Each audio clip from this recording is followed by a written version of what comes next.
just going now? Is that alright? Is that okay? Thanks.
Look at that kneecap, mate.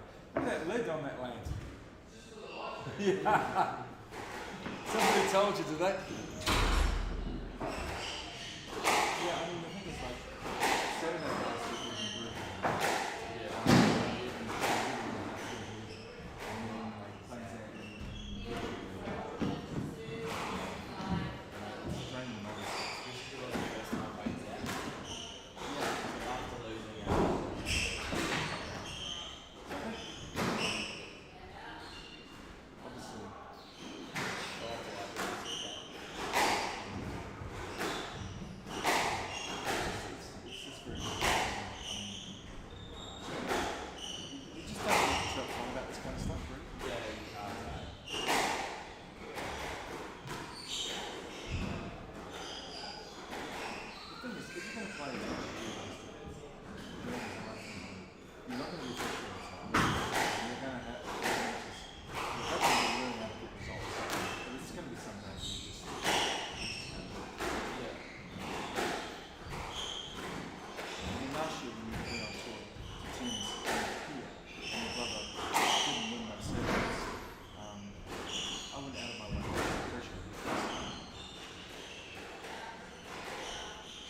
He was just acting, bro. No intention.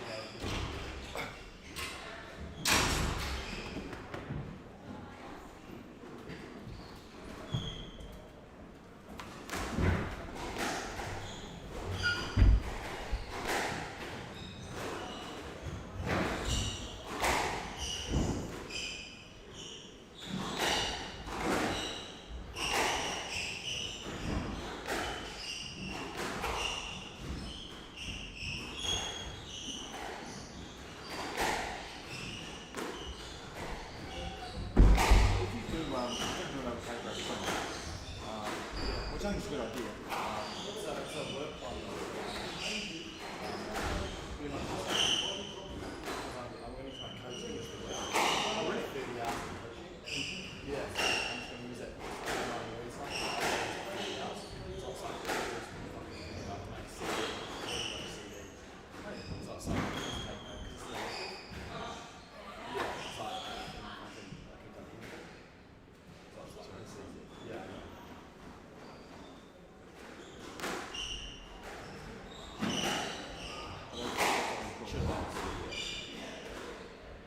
You got a few rotations. Yeah, I've got a lot. Because you got Cromwell on C and Warren and plus around some of the clubs making like it. So. Yeah.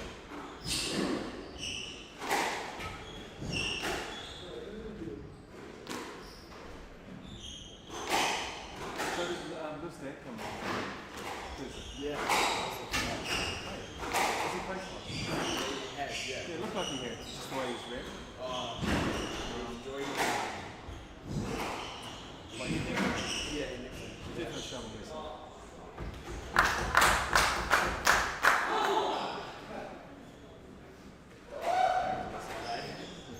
He's a creature for sure.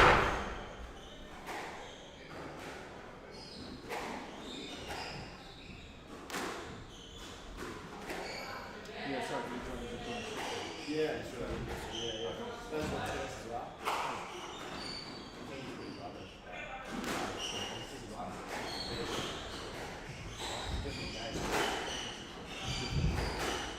Well, I think you only do a retro, so. Yeah. It's only fair, isn't it?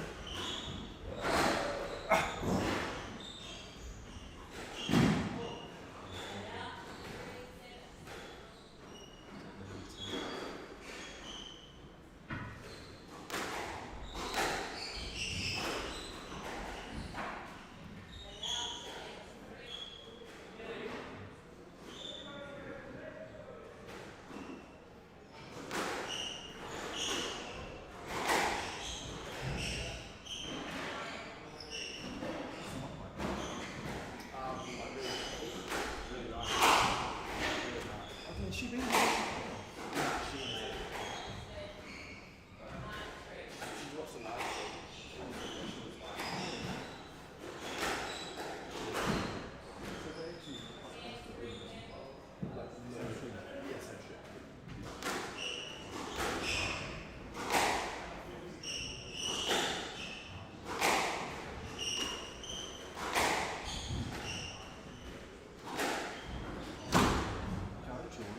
Go, son.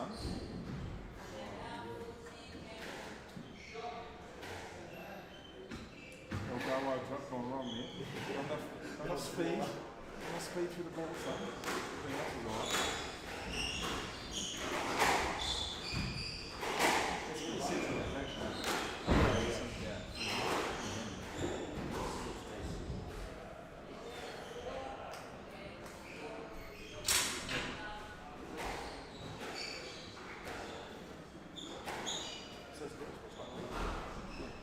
Just signed up.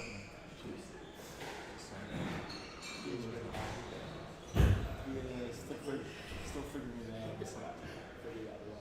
Yeah. As we say.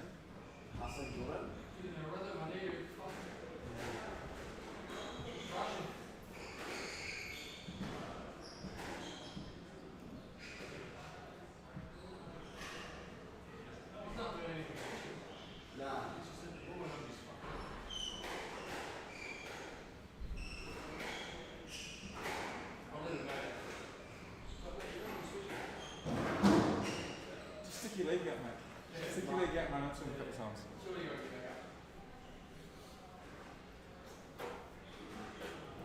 It's nothing special, Mel. It's nothing special. Don't you say it doesn't need to be.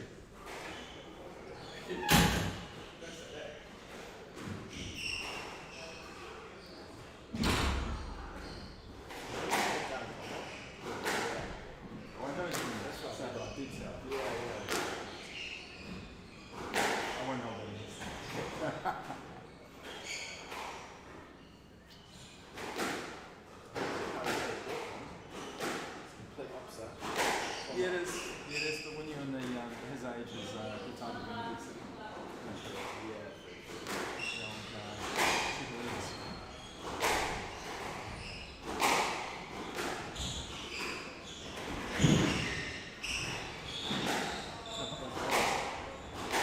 Don't put him under pressure and then let him off.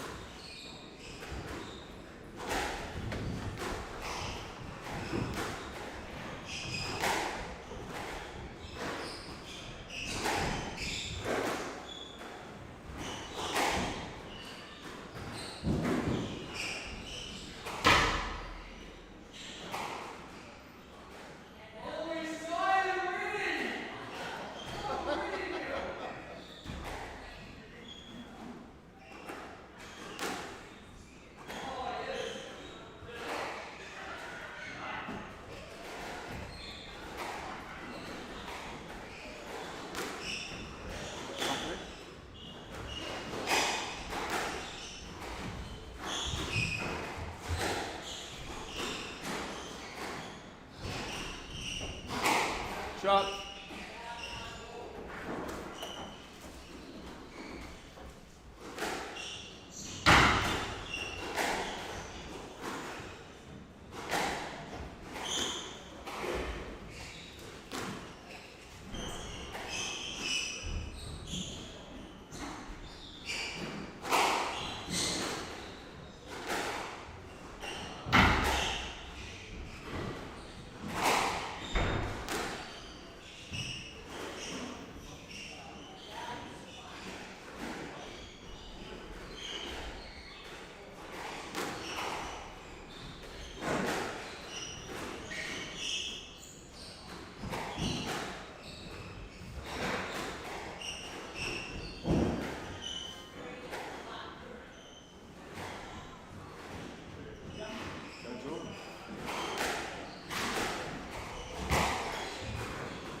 You got a wrist day off. Day off. It's right beside.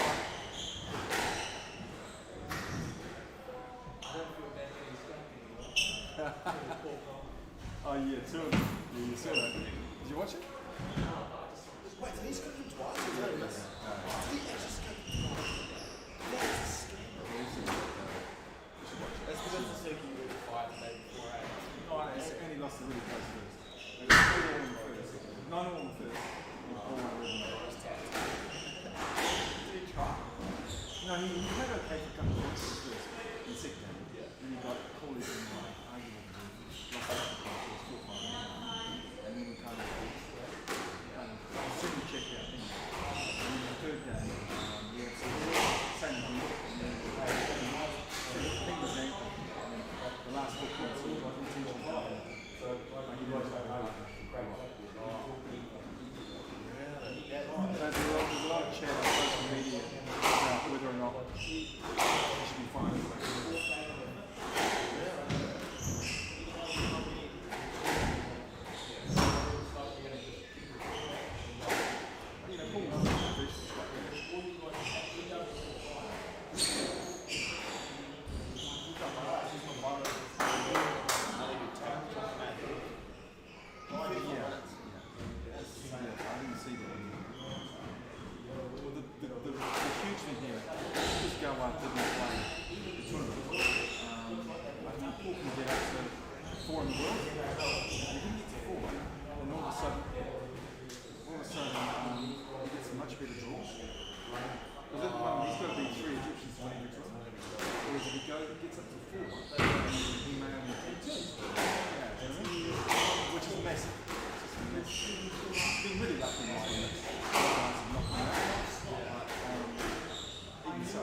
It's alright. It's all good.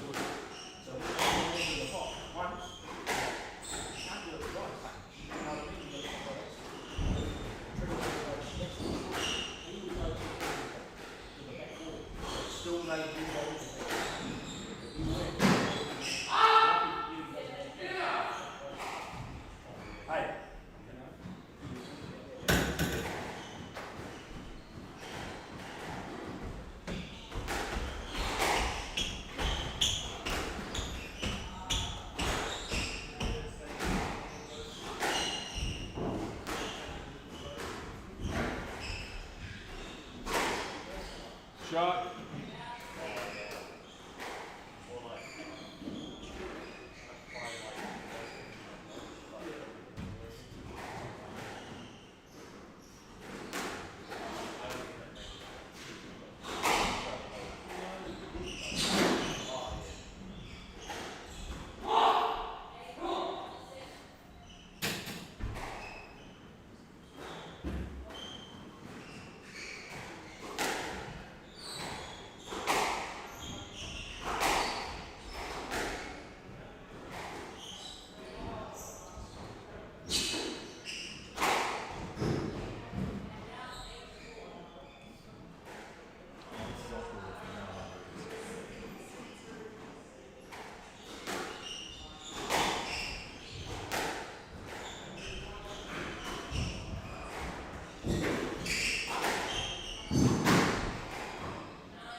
Come on, Jordan.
So that's why you have to get top 4 and then top 2. Best thing obviously is top 2, because then every time you play, you're like, oh well.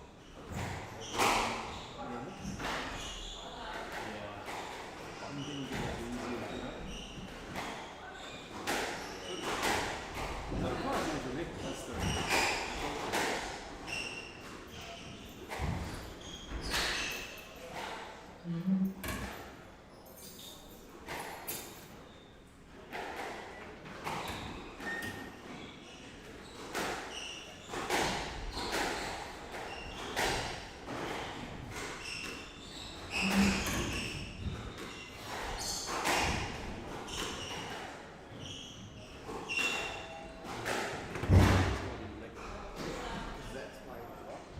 I'm glad he's playing. It's great for the club. It's good for the weekend, right? No one plays.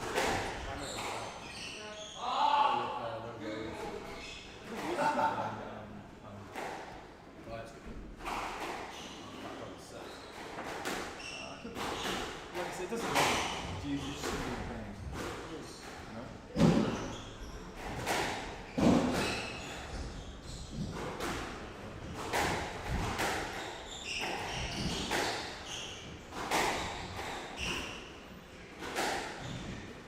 But again, it's part of the... Again, I'm not working. Part of the career is that you can play for months.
Shot.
Nice finish.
Very efficient performance, well done. That's what we like to see. Yeah, that's fine. Hit a few nice shots here.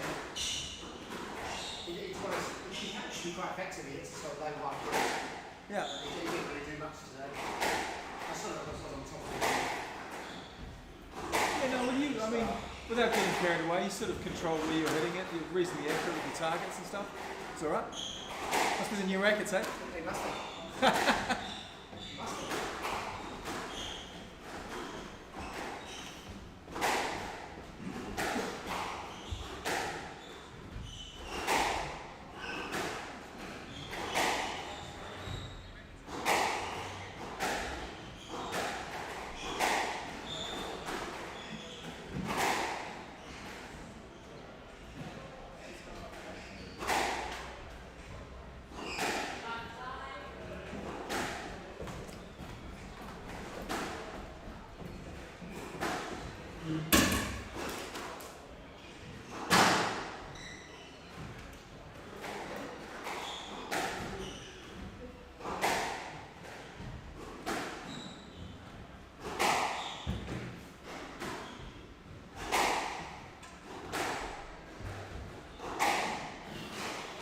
are you on, Hesse? What time are you on? 1 o'clock. Yeah. Ah, just enjoy it, bro. Yeah. Just had lots of fun, man. I don't know how I made the final of that. It's up here. It's watching all that squash last week. Yeah. Top 2 that's inches. why I signed up for that. Exactly, yeah.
watch, eh?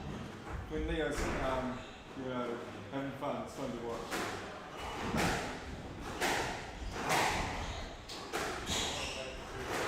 A lot of taxis going on here, bro. Very nice hands. Misspent youth on the squash court.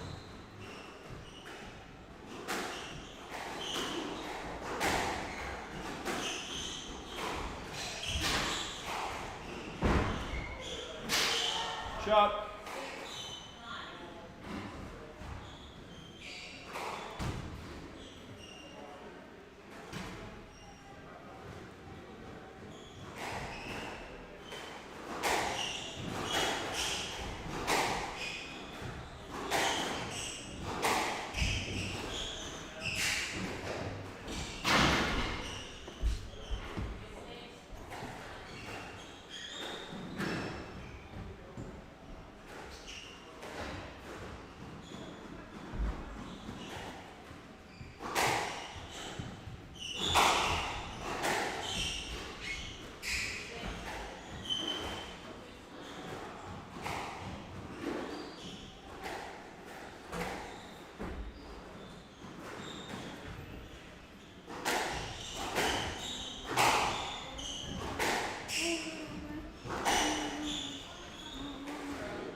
You're hitting.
Next one.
Rally.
Shot. Nice finish.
Shot.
Shot.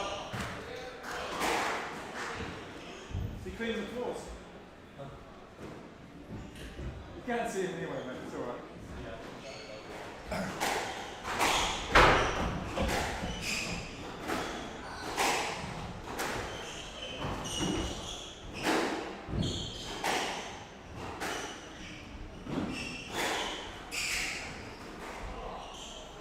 That's sexy.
Shot.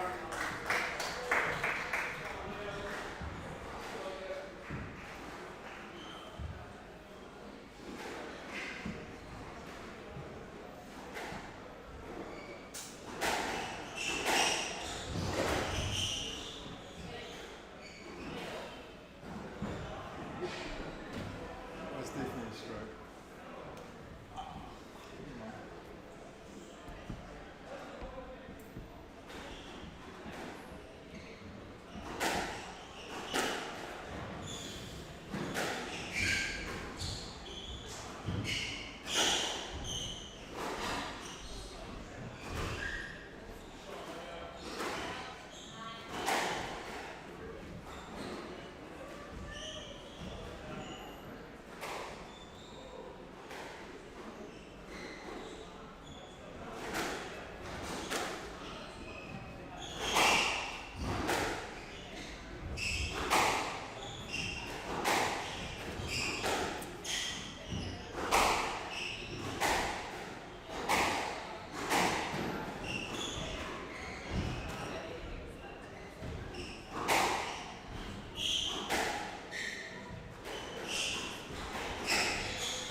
one.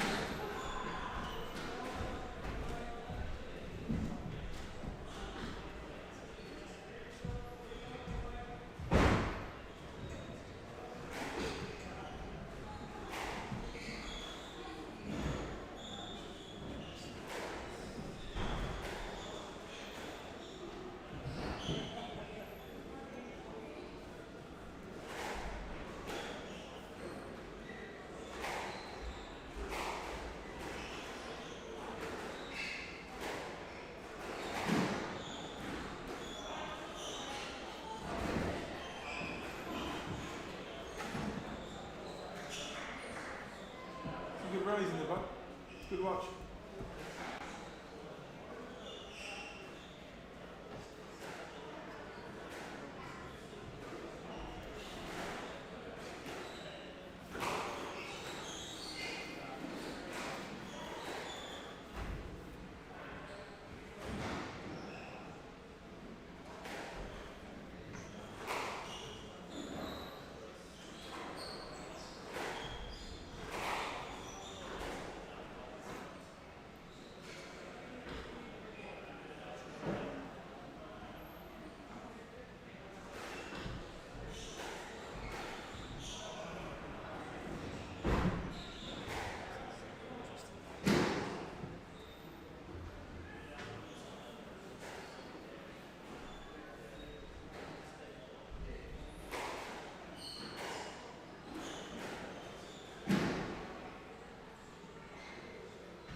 Where are you living these days, mate? You up here or? You're still down the Baker, but right? Yeah. Well, not so much this year. This year things are quite difficult with a lot of fights. But normally, still play for the day for Masters. Yeah, I saw that, yeah. But I may not, I'm getting past my date for these lots. Good juniors and the ladies now. Oh, is that right? Yeah. Joey's come up real well.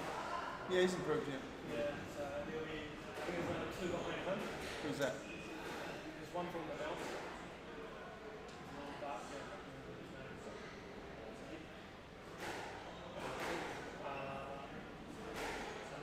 The other 15 got one. He's a great player. For a couple of years,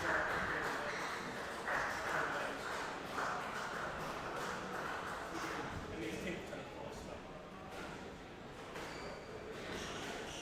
Yeah.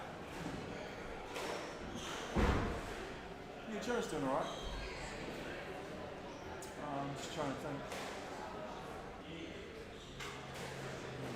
Like he's still playing, so I'd say. Like he plays up and looking quite good, playing for the PSA tournaments and stuff. Yeah. One that was held at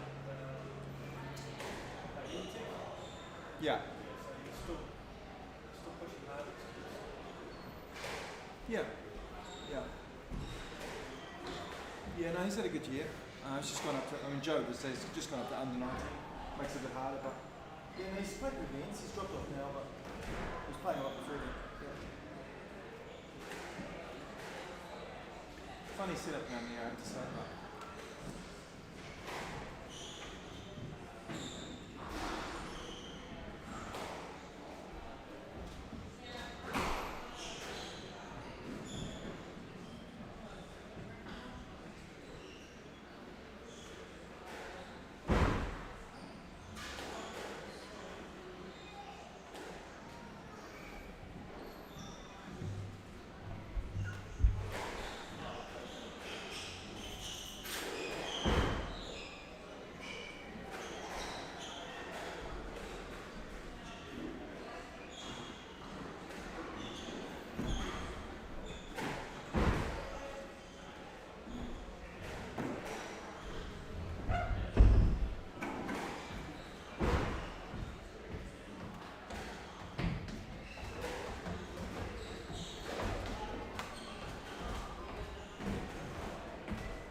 research?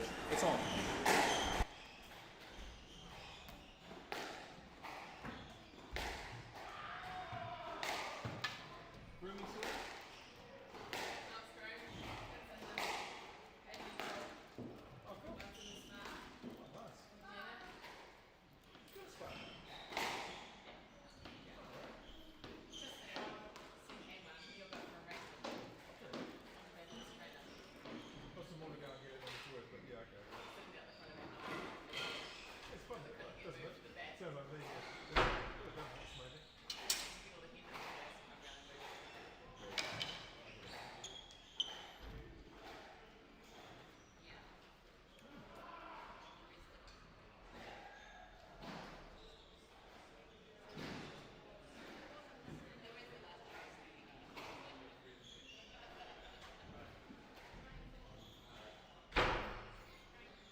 Are you going to sit the Dave for the women's final or?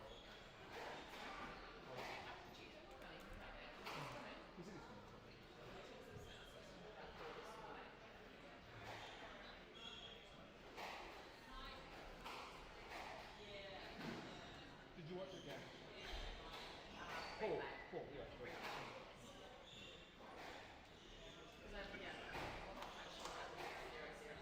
Yeah.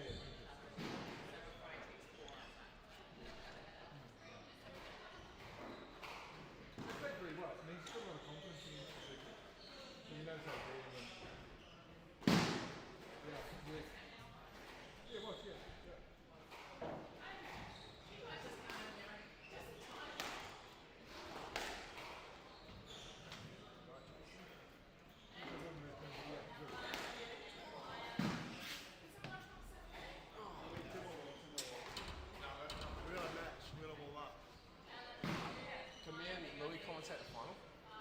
Yeah, Dave's doing it, so. Oh, Dave's doing it. Yeah, this one. Moved.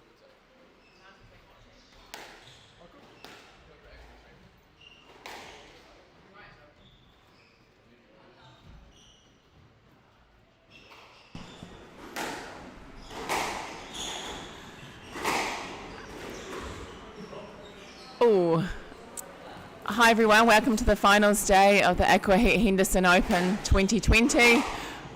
On court we've got Lash from Belmont and Maia Smales from Henderson Squash Club. The girls have both had a good tournament so far. They've played our senior pros, Abbie, Palmer and Emma Millar.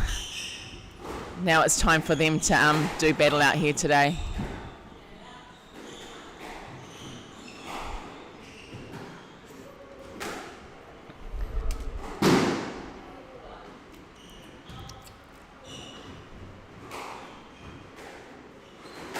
Ella taking a quick lead in this game. Maia's probably going to take a little while to settle her nerves. Maia played this morning. She played Emma Millar. And she had a really good game there. It's a nice shot from Ella.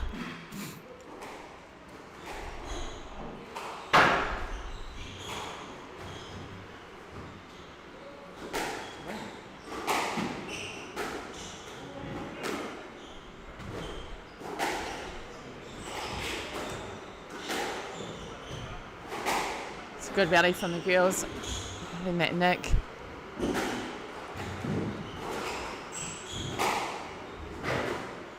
That's a really good rally here. Another Bose error from Maia in that forehand corner.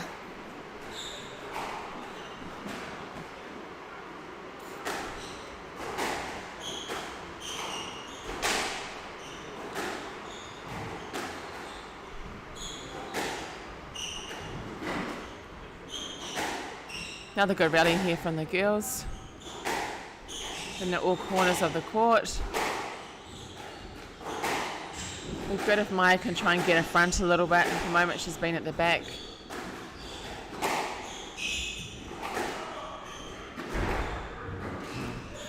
Nice finishing shot there from Ella.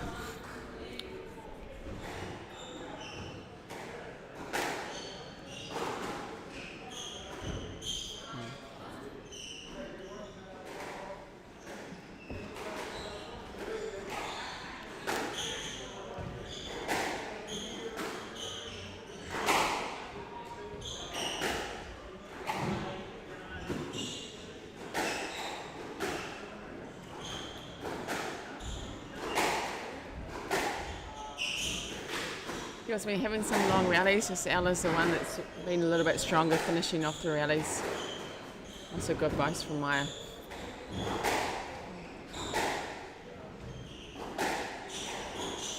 Oh, nice shot.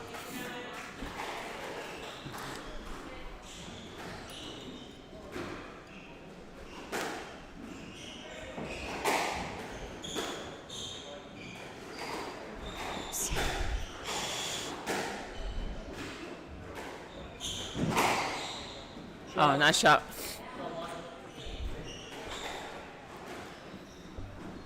Pretty fast and furious start here from the girls.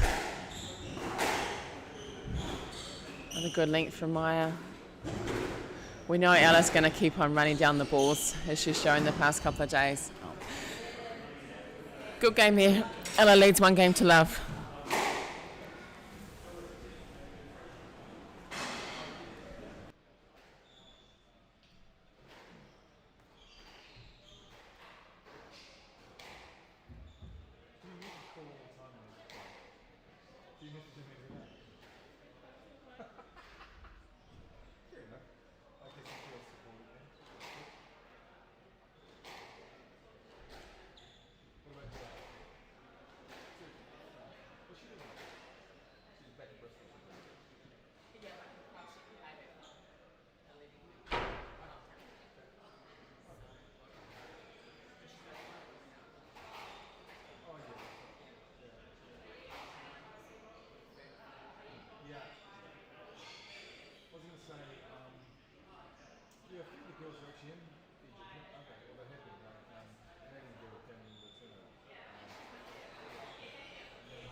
Oh, really?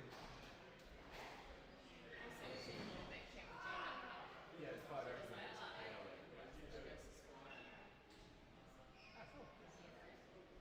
So they kind of, ACT was locked down anyway, right? Well, they were. Yeah, cool.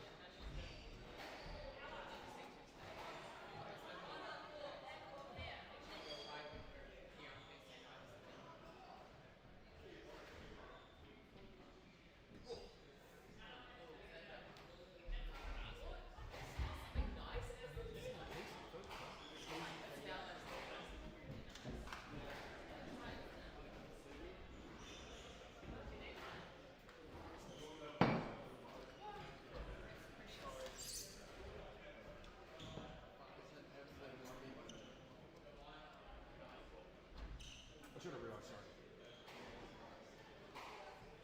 These guys eat well, you know. Well, it's not Mama Chileshe, it's the stepmoms here in Auckland. What's this to take out of that?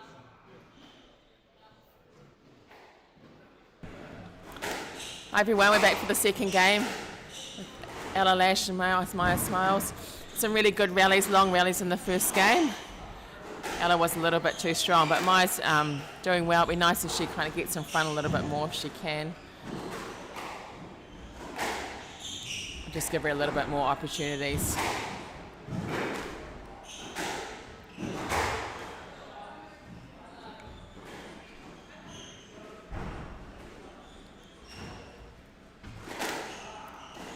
So did Ella take the first game? Yep, Ella got the first game. Score? 11-4, 11-5. 4, okay. see what Maia can do here. Start of the second game. Yeah, they had some really long rallies. She was in the rallies, but Ella was just in front a little bit more. She's been playing well the last couple of weeks. I saw her play Abbie at Temwa. I think she went down in 4, but it was really close. All the sets were tiebreakers. Yeah, she's been, just clipped the tin there. I think Ella's just joined PSA a couple of months ago when she turned 15. Yeah, so all these tournaments, most of our tournaments now in open tournaments in Auckland are PSA events where the players can pick up some points. Yeah, so just good for Ella to sort of start her journey, I guess. Yeah. On the PSA tour. You have to be 15 to join? Yeah, I was talking to Sophie Hodges about that. She said she was keen to join, but she's not 15 yet, is she? Possibly. Maybe she possibly did. But I think because of the end of year, she wasn't quite, there no more tournaments for the girls at this point. So I think she's looking to join start of next year. Quite a small draw here in the girls. Yeah, I think a few of the girls are playing the Waikato doubles this weekend. Oh, yeah. And Hamilton, so weekend after nationals, a few players. Bit of a fun weekend. Yeah. Bit of doubles. It would have been quite a full-on preparation, I guess, for nationals and to back it up here, but unlike yourself, Temwa. Yeah. Actually done well for once. Yeah. Come back after nationals and beat your brother. Yeah, I know. It's not bad.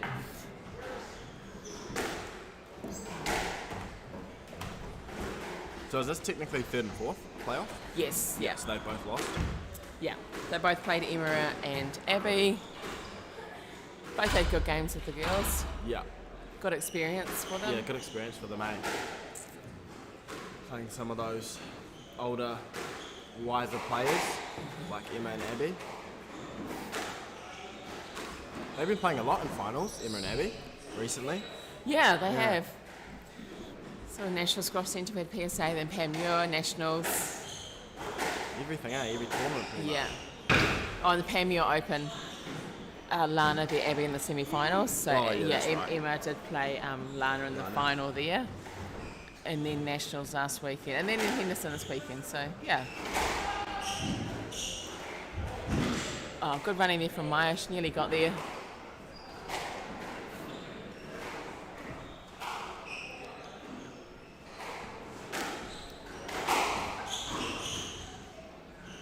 It's been really good to see our young players from Henderson this week playing in the PSA draws. Yeah. Good experience and Good exposure for them, eh? It's like a different pressure, really. Especially because they're juniors, so playing in the senior stuff, it might be quite tough for them, so it's good to get that experience when they can. Yeah, I think their mentality's been quite good coming into the matches as well. They've sort of been trying pretty hard, even though it's pretty solid competition. Yeah. But all the matches I've seen, the players have been trying really hard, trying to get as much out of it, considering it's been a pretty disruptive year. Disruptive season, yeah. And usually probably at this point of the year, we wouldn't really be playing too much competitive squash. Yeah, it'd be pretty much off-season by now, wouldn't it, normally? Yeah. Yeah. I know. Don't normally play all throughout November, do we? No. I know for this tournament, we were supposed to play this event in September. Yeah. Beginning of September, and then COVID hit in August, so we postponed for this weekend. But yeah, as a club, we're pretty busy coming up. We've got the club champs. I saw that on the SquashTV website. Got the club champs coming up over the next 2 weeks. And then a finals night, and then we've got our mortgage care doubles. Oh yeah. Which is our annual doubles event, lots of fun. We have family draws, some handicaps, sort of points for different levels, and dress up as well. Oh, it's game. Two games to love. Ella. To Ella. Ella takes that one. 11-3, was it? 11-3.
he himself the hard pick on Joe. Hour and a half. We're doing it now. We're staying up there. Yeah, we're staying up. 10 o'clock, sure.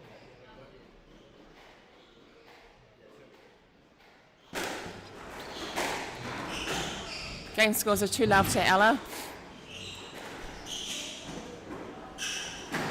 It's a good lift there. Oh, nice base. Ah, good shot. It's a good rally.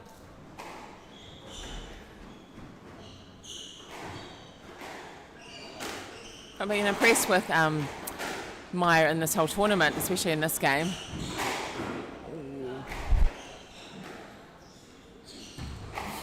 What age group is Maia in? She's under 15. So how did she do at the Nationals? She came runner-up to Runner-up. Maiden Lico from Wellington. Oh, I don't think I know who that is. First year or second year? To her final year? I think she's got one more year. One more. Yeah, so she's quite young. Yeah. It's good that she's playing this then.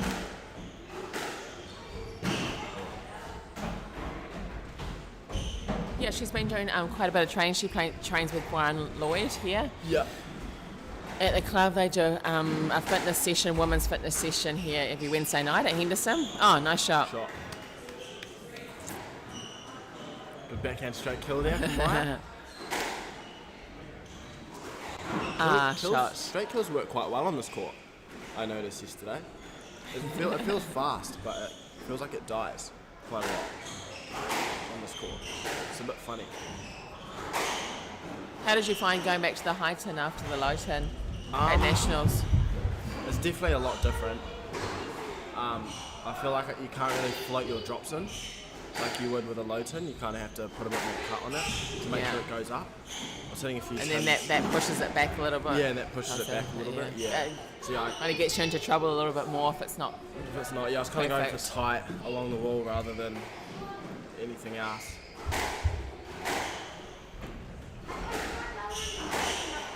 Good length. Ella's been really strong across the middle of the court today, just pumping Maia to the back and then using the shot ball. Yes, good shot. Yeah, she's quite good in the middle lane when she hunts. Oh, it's a great. Oh, It'd be good to try and see her volley a little bit more because she takes the middle positions really well. So if you could volley a little bit more, you could put a lot more pressure on her opponents. See a bit of strapping tape on her left shoulder. What's yeah, that she from? hurt her shoulder. Well, she was at Junior Nationals Oh, I at the heard beginning of about that. October. That was something to do with luggage. Yeah, I think she hurt her shoulder picking her bag up. Yeah. I think the day before Nationals started. So yeah, very disappointing. She managed to play the teams event. Yeah. So just rested it for about 3 days and then came back and played the teams event. So, was that It's a good pickup. possibly? I thought that was good. Yeah, I think she hunted that ball pretty well. And Ella has match ball.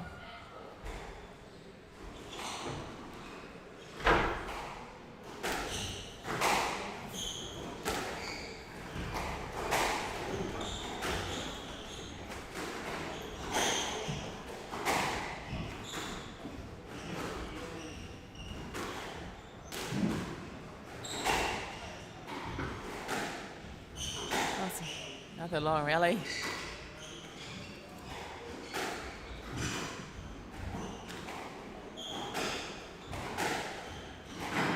Oh. Good match by Ella and Maia. Ella wins 3 games to love.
that's why you picked you last night. Yeah, true too. Yeah.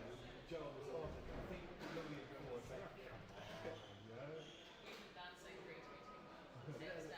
No, yeah, reasonable, yeah. I watched the first game this morning.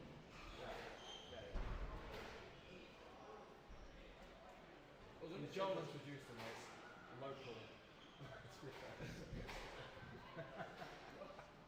That's kind of funny. That's humorous. It was interesting though, his last look from the start, he was like, he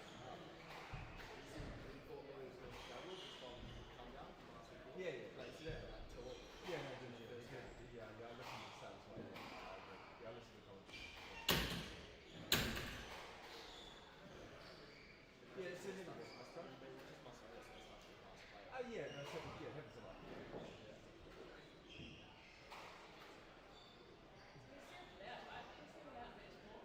Yeah.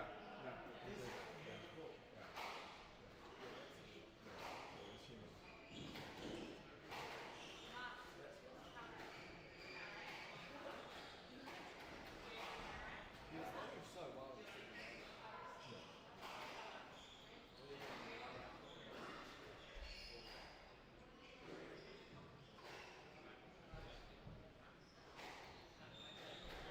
Have a break, do a comeback though.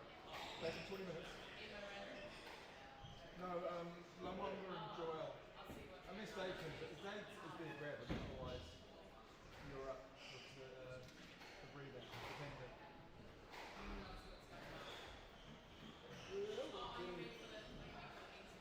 No, the 3-4. Dave's going to be for the 2 finals. Just for the next game.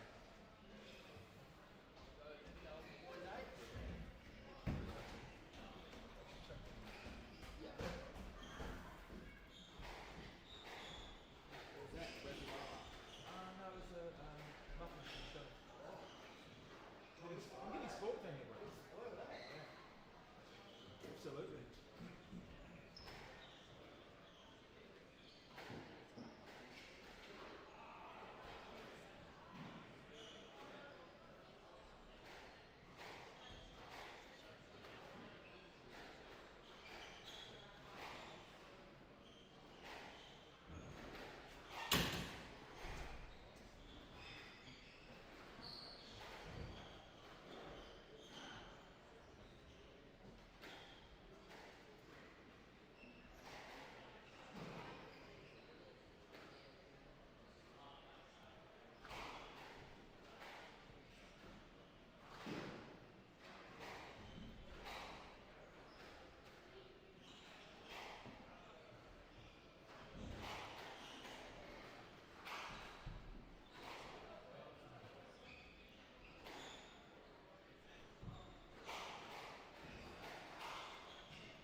Yeah, that's fine, bro. They showed me at the bottom. Just any close enough, but someone's supposed to go. When you combine them. Yeah. Where's the Chevins? Oh, is that why? Are you kidding me? Shocker. Is it?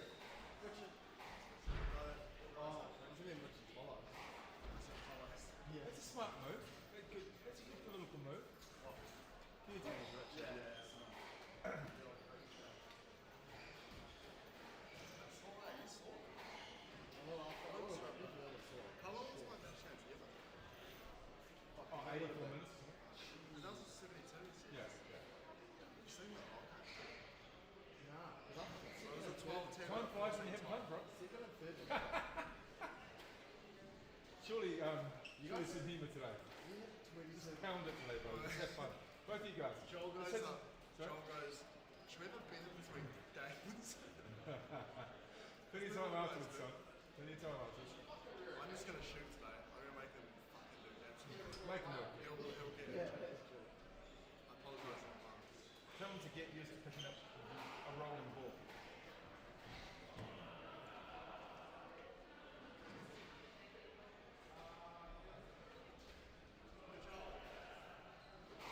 Do I need a ball? Yeah. Get a new one. Marquee match. Gotta get a new ball.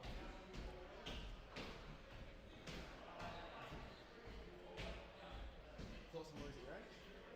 Oh, actually, I think they look quite good. Actually, I have to say, yeah, yeah. They do suit.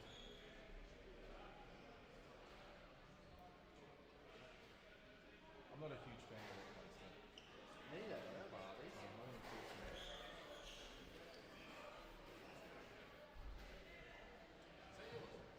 I'd be more worried if Joel copies them or something like that. Yeah. You're not worried on what? You get the earrings as well. Then you'll fucking know. Yeah. That's what I'll tap out, brother. That's when it'll be done.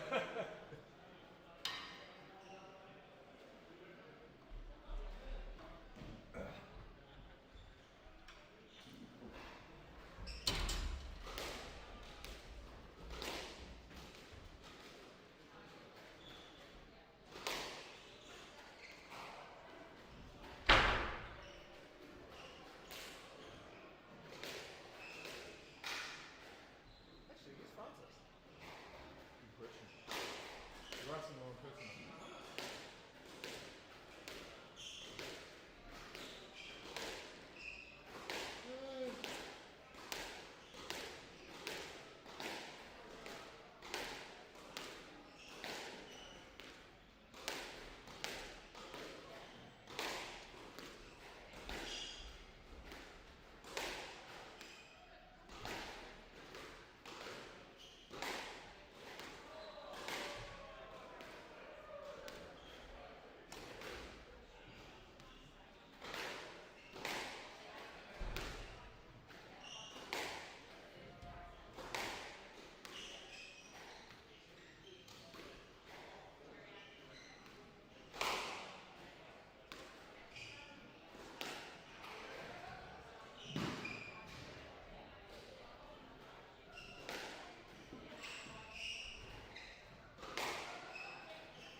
be fair, it's probably a good thing. You know, if you're not playing for the final, you don't really want to force and squeeze to come and watch. Because they'll just get sick of it. They'll just get sick of it out, that's what I was thinking. So it's better to keep it sort of interesting for them. Yeah.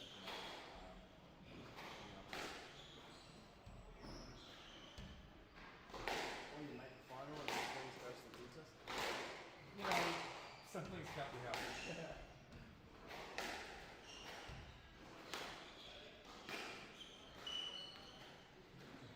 I was impressed with the last one, though. Yeah, no, I agree. Well, you guys got really good support. Yeah, That's absolutely. which is cool. It's so funny when Francis was wearing the t-shirt. Yeah, sure.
time these guys come, we know we're going to have a great game.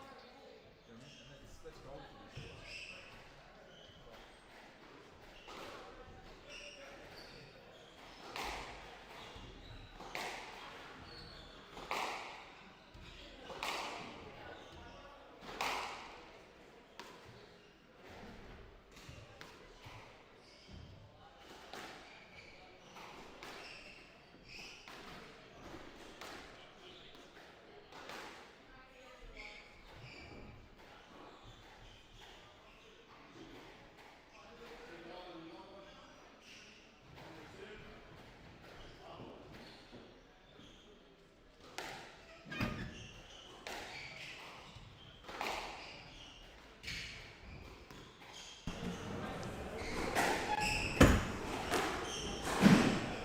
Here we have it, ladies and gentlemen, back at the Aquaheat Henderson PSA satellite. We've got the third and fourth playoff in the men's. The two training partners, Lwamba Chileshe, aka the Bemba Warrior, versus Joel Arscott, aka the Rocket Man. And that was a ridiculous backhand kill there from Lwamba.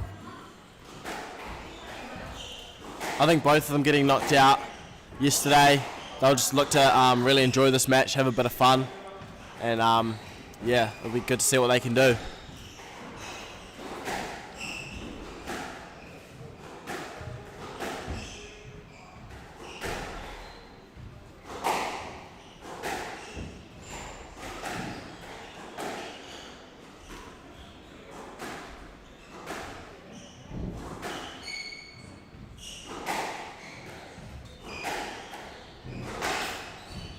That is another very lucky shot from the number one seed. A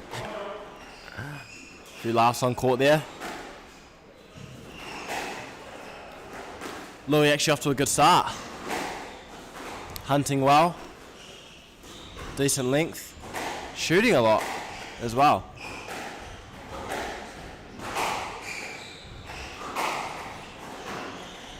Ooh, unforced error there. I think Joel will try and look to play quite straight, use his straight kills, and then try and push up from there, create a bit of pressure from his good length that he can normally manage to maintain for a long period of time.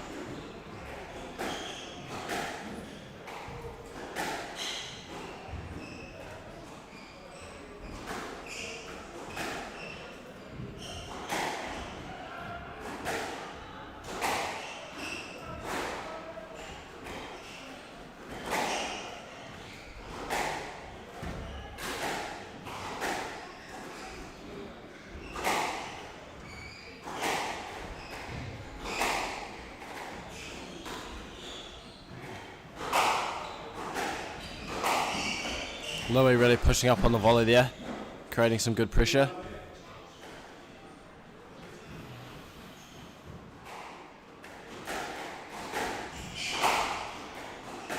Be good to see Joel try and speed up the pace a little bit. I think he looks quite slow at the moment, so I think he'll have to try and he'll have to try and speed up the pace, I'd say, get Louis in behind him, or maybe even lift. Slow it down, but choose one of the two so that Louis can get in behind him so he doesn't open up that volley where Louis is really lethal.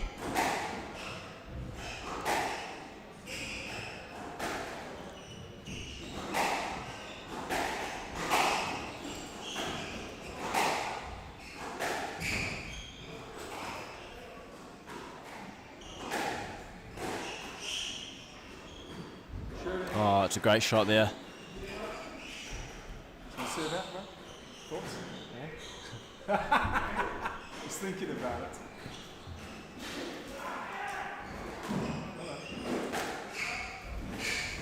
It's good length there from Joel.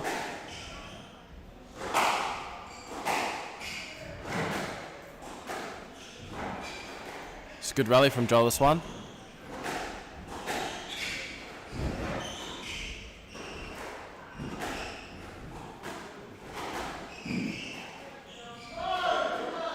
I haven't seen the story. 100% stroke there. Good call from Heather.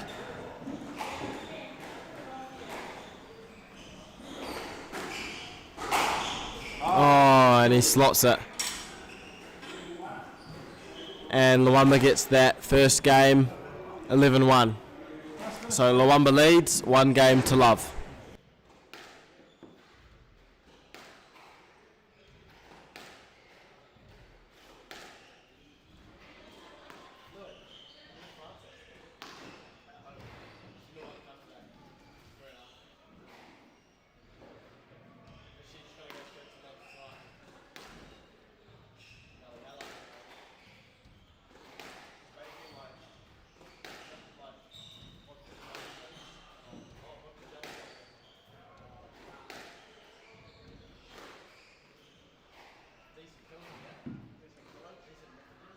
Keep it coming, son.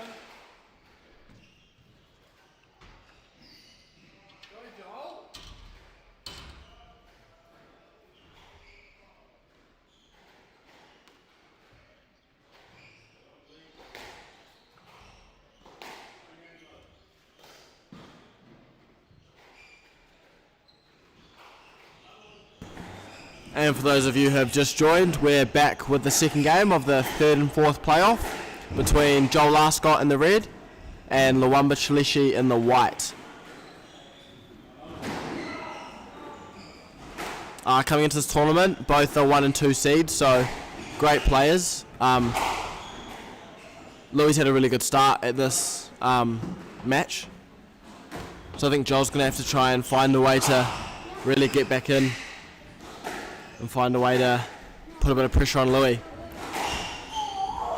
We had a big weekend last weekend with the Nationals. I think both the boys still feeling the come down effect from that major event. Louis finishing second, did really well, nearly winning the final, lost 11-8 in the 5th to a great player, Evan Williams. And then we had Joel, who finished 6th, meeting Evan in the quarters, so they knocked him out of the main draw, which is quite a tough draw. But yeah, did well after that. Played some good squash.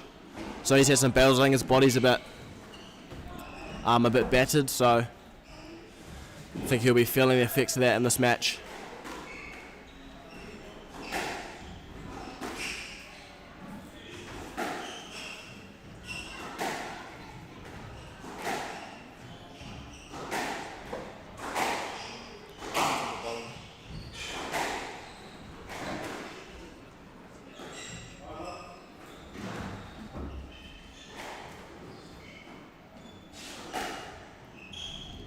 I hope the night shift in England's going well. Tom Craig, so you just comment on the live stream.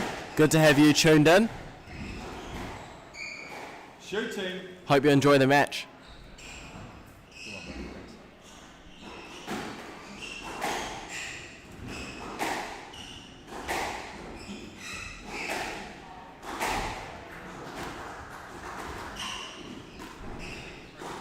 Joel doing well here. Not quite getting to that one, but did well to get on the volley there.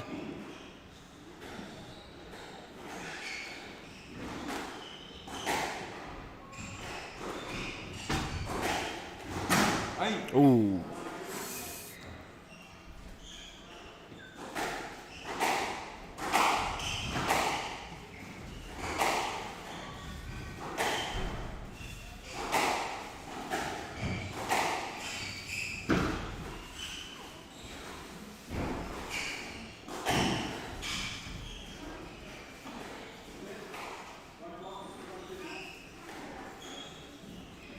That call was a yes let from Heather. I think it's a good call there.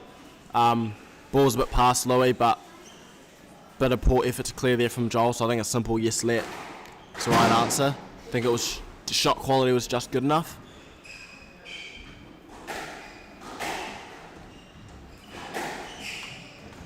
I think Joel's really starting to find his length now, and when he gets into this phase, he can play some really good squash. So I think it's good to see him tightening up a bit. Louis going for that one there.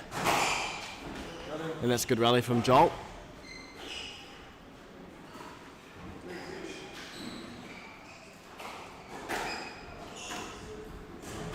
Oh, great shot there.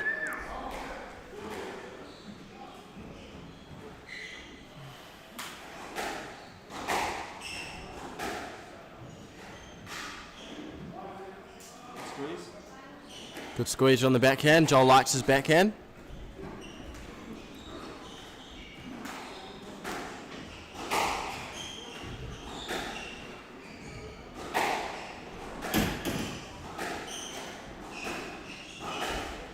Louis opting to play that one. Joel really stepping up here, putting a bit of pressure on Louis. Getting it in behind him. Good to see.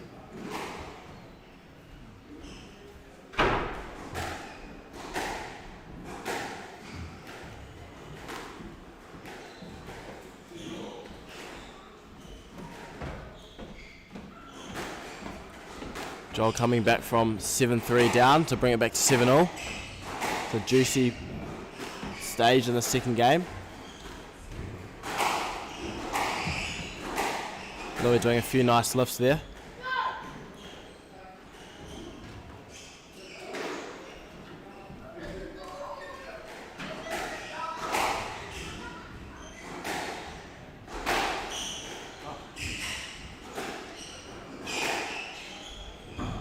Oh, great shot there from Joel. Good length.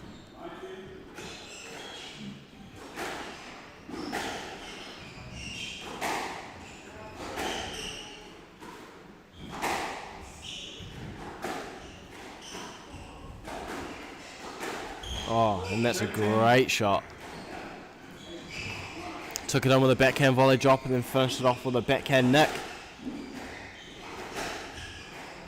Oh, got a bit lucky there. I think Louis really been practicing his volley nicks in this tournament. Something he doesn't normally do in the big tough matches. So I think that's something he's just trying to see.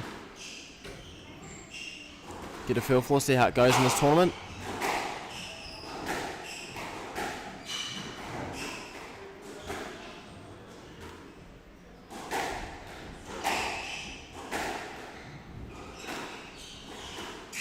I think that lift needs to be a little bit wider.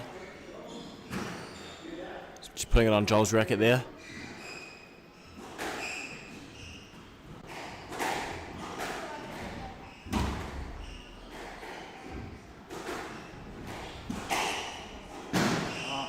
Louis forcing it there. And that brings the game scores to 1-0. Joel getting that one 11-9.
So we're back at the Aqua Heat Henderson PSA Satellite.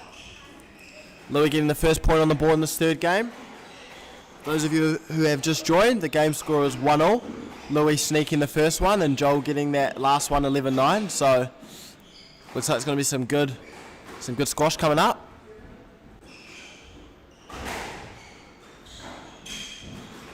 Oh, how'd he straighten that?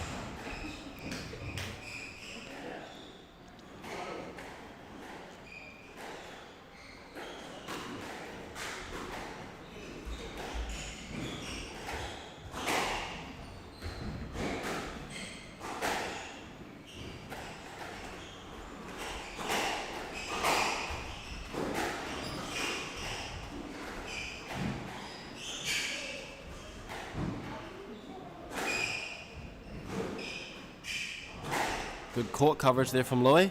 Joel doing just enough.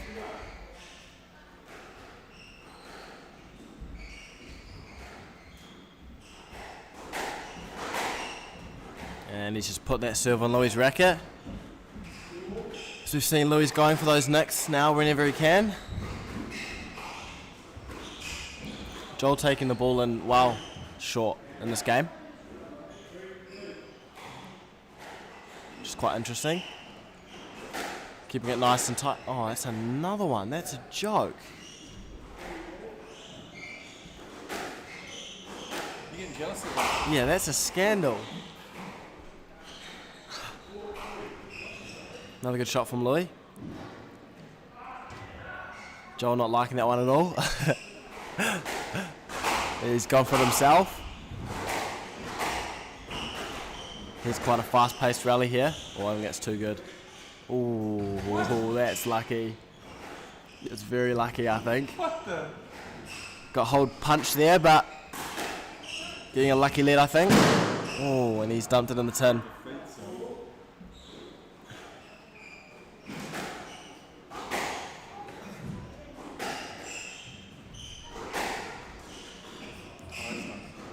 Loose cross court from Louis and Joel dealing to it. Good shot.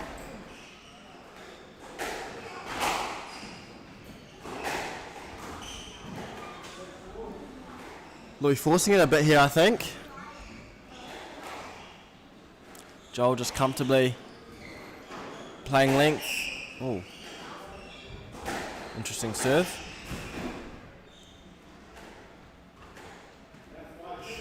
No one really looking like they're eager to win.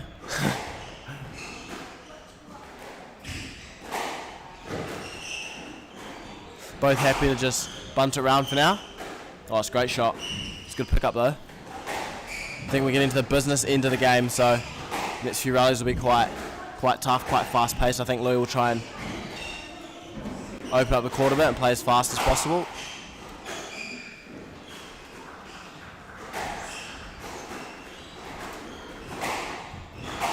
Joel hunting that forehand volley a lot, which is good to see.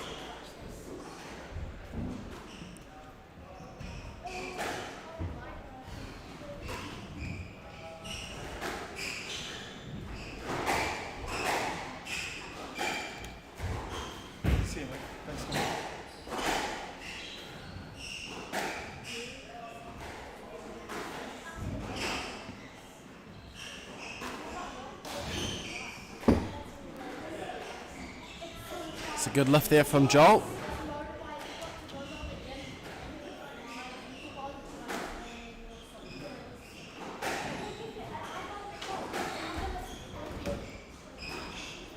Oh, he's taking that in really well there, Louis, on the backhand.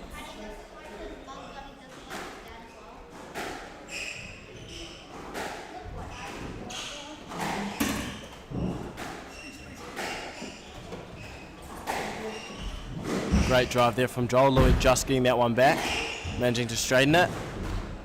It's a great rally here. Oh, good pick up from Joel, good recovery.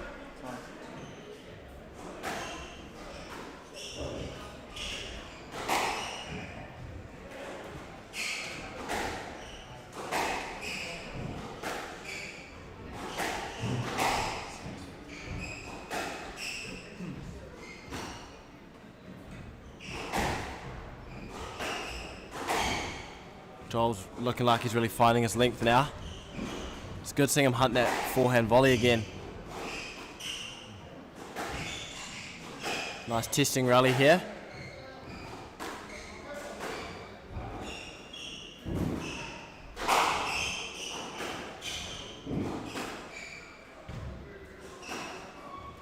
That's a great shot there after a long, hard rally.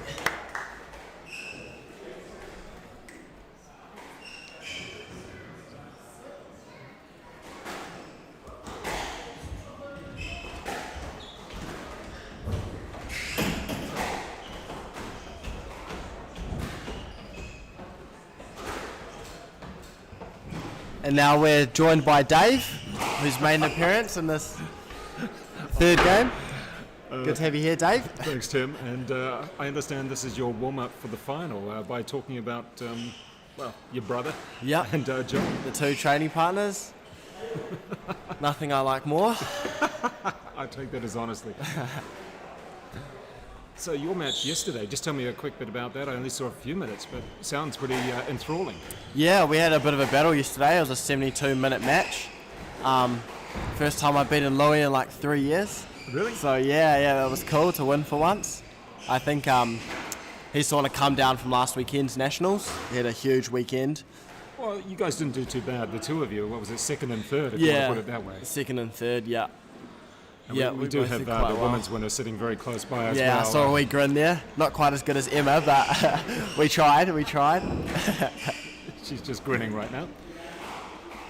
And so far in this match, Tim, Louis and Joel having a bit of a traditional battle, hard-fought, long rallies.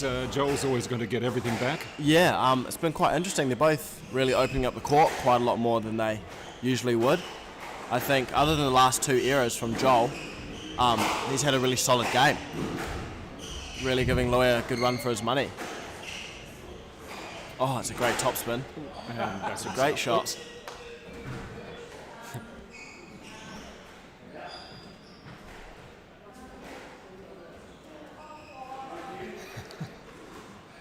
And Tim, we have all the doors open in this Henderson Squash Club, but it is, again, just like last weekend, very humid. Yeah, it is very humid. It's good that the walls aren't wet yet. They were on the first day. Oh, they might be starting to get... Oh, it's a great reverse post. Joel managing to sneak it back to 10-0. Yeah, I hope the walls don't get wet. Oh, That was Louis dumping that one in the tin. I don't know where that came from. Yeah. Maybe not focusing. He's had a few of those, actually. Oh, that's funny. Nice flick.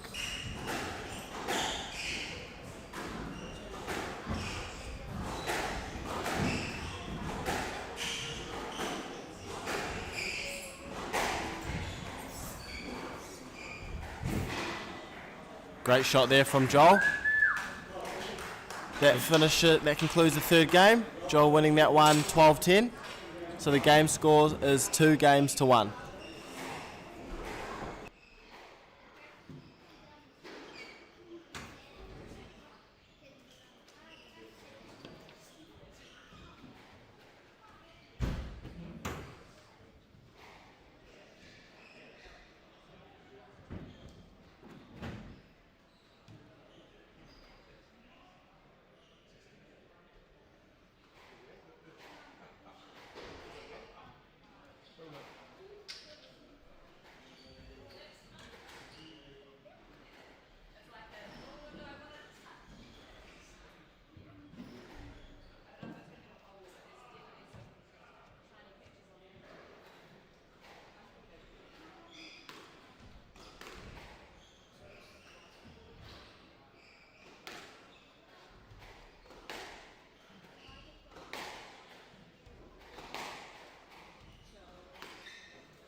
And now we're back at the Aukland Henderson PSA Satellite. Here we've got the third and fourth playoff. For those of you who have just joined, Joel Arscott in the green, playing Louis in the white. And the current game score is Joel leads 2-1.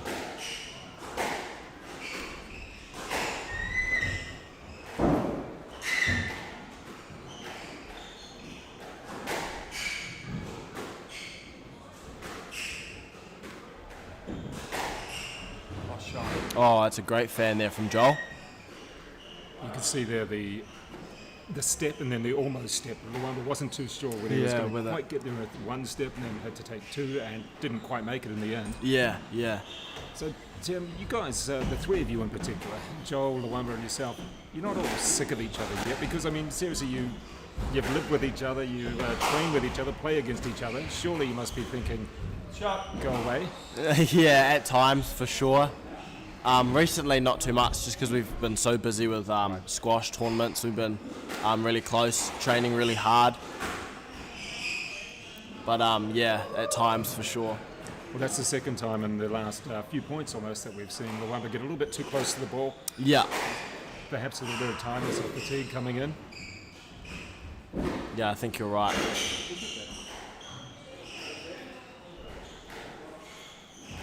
Oh. So that was very, very close to a stroke there.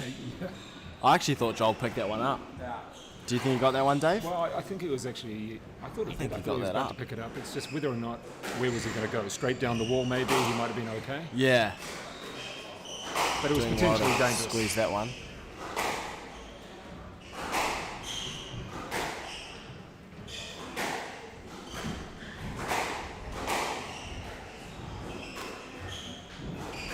Good lift there. Oh, Louis maybe forcing it there. It's getting juicy. It's juicy. It's a good start for Joel in this game, the fourth game. Leads 2-1, and he's got a few errors from the top seed. I think he did really well to get that last game, to sneak that one in. Played a slightly more consistent game from the end part of it to Joel, and Lwamba, just a few little errors coming in. We've seen a couple already in this game as well. Oh, there's the ball just dying in that corner. Gee, it dropped. Yeah, I think Louis looking a bit slow there when Joel's changing directions quite well. Yeah, indeed. I think Louis struggling a bit at the I front. think he's got a plan, and it seems to be working at the moment. Just make him change direction as often as possible. Yeah, It's all very well to go down one wall. I think he'll definitely be feeling it after our match yesterday. Joel having quite a quick one yesterday, so I think Joel will be backing his body over Louis for sure.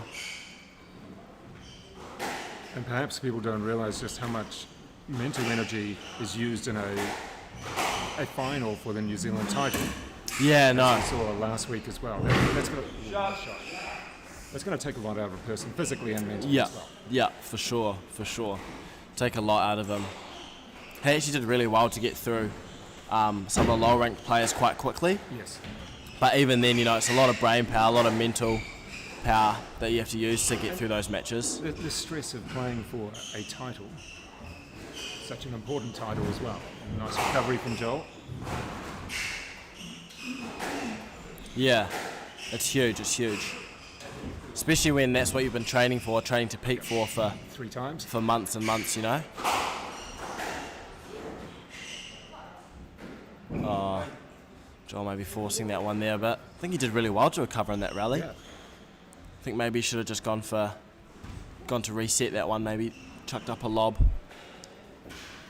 And Temwa, for you, well, the three of you here, the 2 players on court and yourself, having the nationals and then the satellite tournament, when the rankings come out again in December, there's a possibility of you moving about 300 or thereabouts. You're going to move up a few spots, aren't you? Yeah, hopefully. I'm hoping. I did. Oh, that's a great shot. Yeah, I'm hoping to move up a few spots. Would be really nice.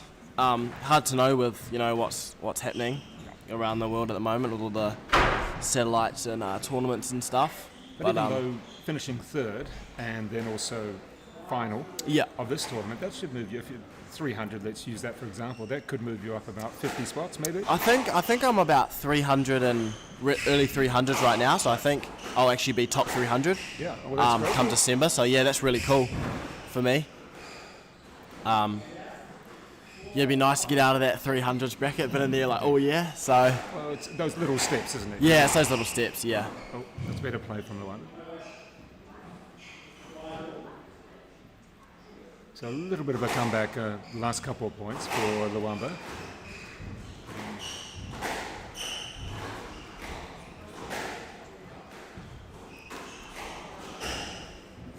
Oh, nice.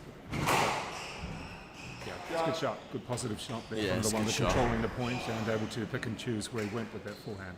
This is a lot better squash from Louis.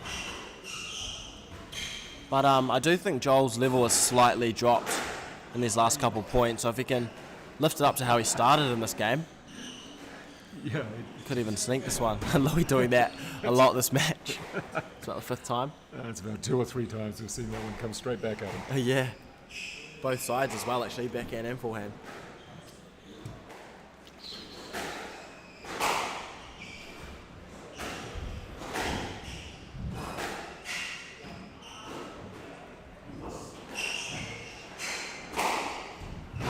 It's a great shot. Oh, I nearly hit him. Great recovery. They go the other way. The other side. Eh? They go the other side. I have no idea. Off the body. Oh, he's got and it. Oh, he's opted to play it. Oh, are you kidding? Get there. This is a great rally.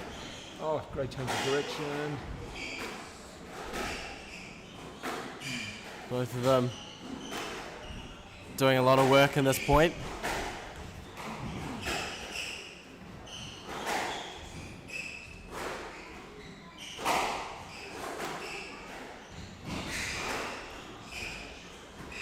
Oh, and that's a great shot.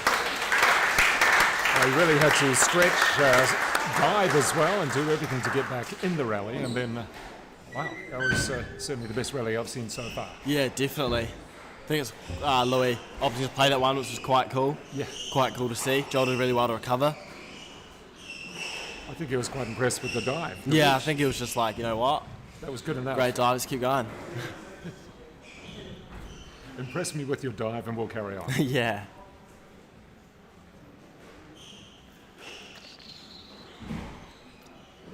Something else that was impressive overnight, I'm not sure if you heard the score of Paul Cole. Yeah. Being Fares, Dasuku and Love in the last 2 games. The last 2 games, I heard about that, yeah. I mean, good on him, great. That's a fantastic way to get him to the final. I didn't quite manage to watch that one, but when I saw the score in the morning, I thought it was a typo. Yeah, I was like, surely not. It was me typing and I'm thinking, nah, Yeah. don't get that wrong. Obviously played really, really well there.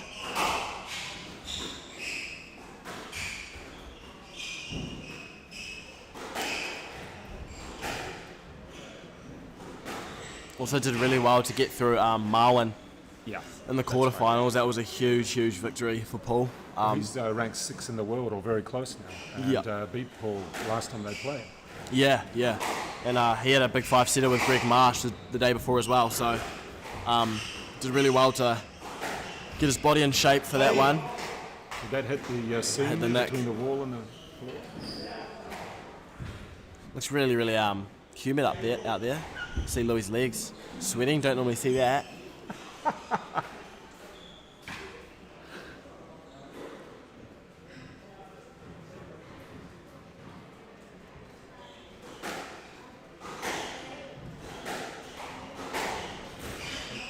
Joel just overstretching on that one. Yeah, a bit of a false step.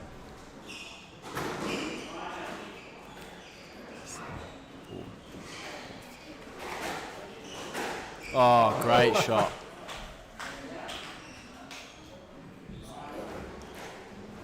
A wee wink there from Joel, liking that one.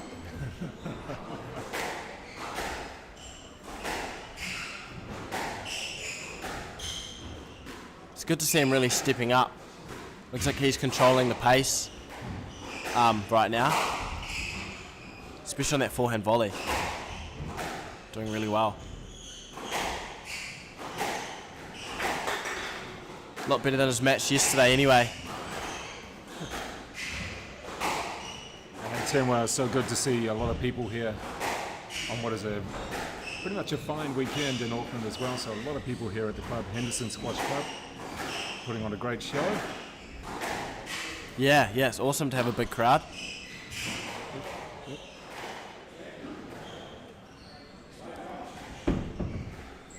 Seats are slowly packing up, aren't they? Upstairs. They are indeed. Yeah, it's good because there is people on all sorts of different courts as well playing their particular matches, and people just hanging over the side here. It's a real when you're down low and everybody's sort of looking down at you. When you play on this court, you sort of gotta look up and go, ah. Yeah, you go, what are oh they doing? wow, yeah. Oh, and that's a great shot. Disguised it well. He had the option of going cross court on that backhand or down the wall. Yeah, he really showed that cross court, didn't he? He used his body really well there. Yeah, you could have sworn that was the shot he was going to play with his body. Thought Louis was going to go for a nick there.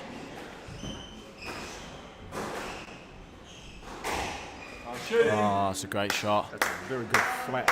It's class. That's trademark Louis there, really. Yeah. No matter how the ball came back, it was not going to bounce that high because the ball was hit so flat. That's a huge part of Louis'. Oh, I think it's a no let there. Yeah, went for the play there. What do you think about that one, Dave? It's a really big stage of the game. Louis did really well to take a space there and had a really tight ball, but could Joel have got it is the question. I got used to replays last week, and I'm just thinking maybe I need to see that again. Yeah. Maybe my eyes haven't adjusted to it again this week. Well, Louis done well to save one match ball. Yes. Can Joel do what he did in the last game and bring it back? Oh, it's tight. Oh.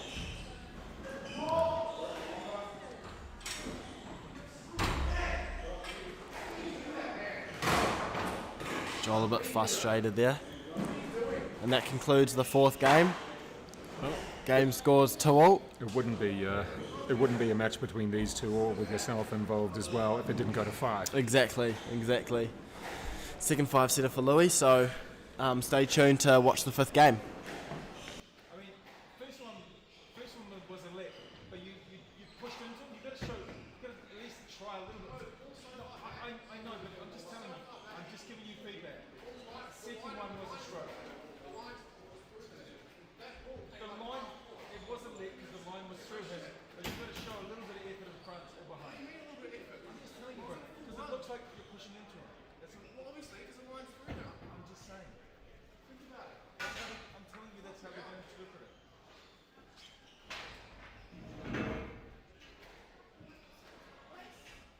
You guys are just hogs when I hope the line maximize the match. Take it to 5. I thought he played the player. There you go. So I'm agreeing with you, right? So Evan Williams comes. Yeah.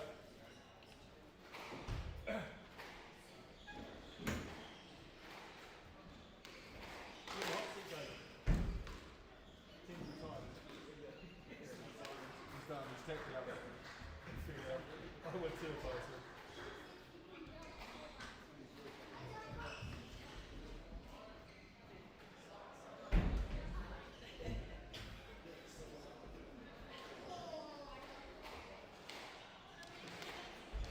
Casey, what's up, mate? What happened? What happened?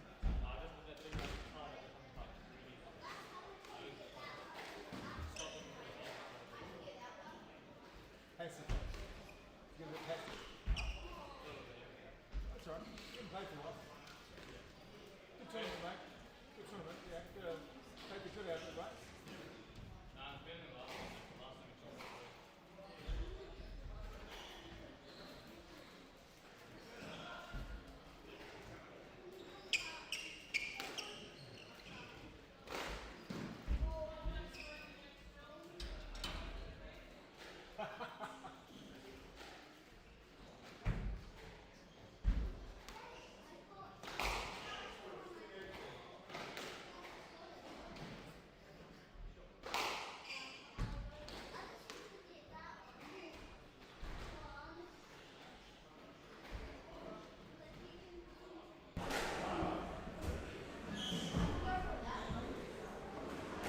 And now back in for the 5th game between these two players who, well, at the end of the last game, there's a little bit of a question about a call. But that's what happens when it's so close, and these two know each other's games so well. Temwa, well, he's gone off to warm up for the final. Nice upper body.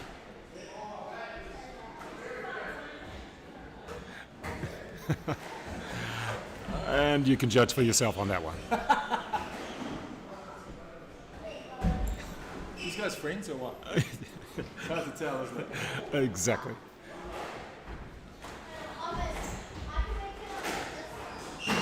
Oh, and then the error after the call, which Joel didn't have go his way.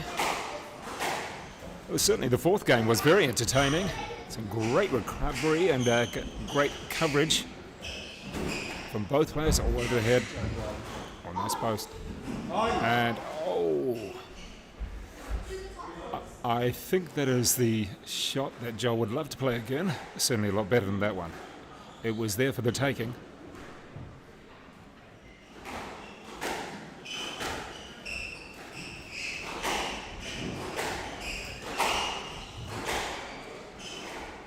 Yeah, good play, taking the ball on the full there, giving less opportunity for Joel to catch up to it.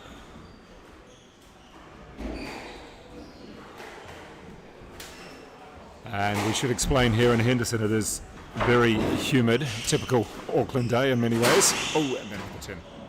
So 2 or 3 quick points to Lwamba.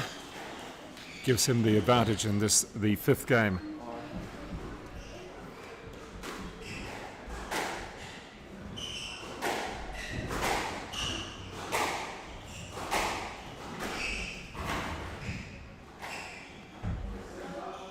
And again, Lwamba just taking his time, certainly on the serve, nice lob serve. Yeah, it's good play.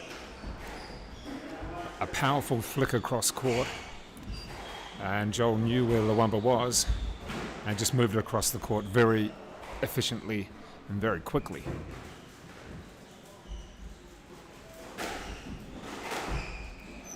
Just stayed under the line.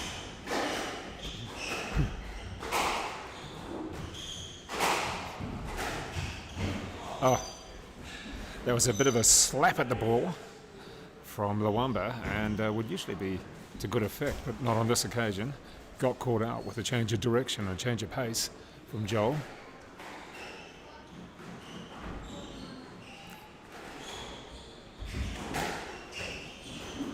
Oh, and there's the error. So an opportunity there for Joel to come back just a little bit.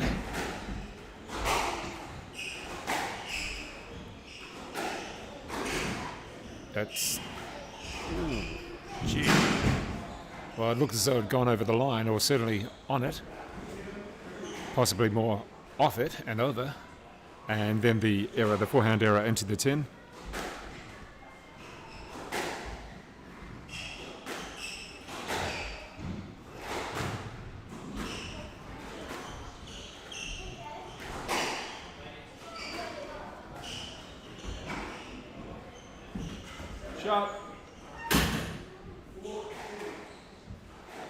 Well, certainly for a while we had Lwamba running away with this particular game, but it's been a bit of a turnaround with Joel coming back, cutting out a couple of errors. See what can happen at this point. That's nice, little bit of height, and again.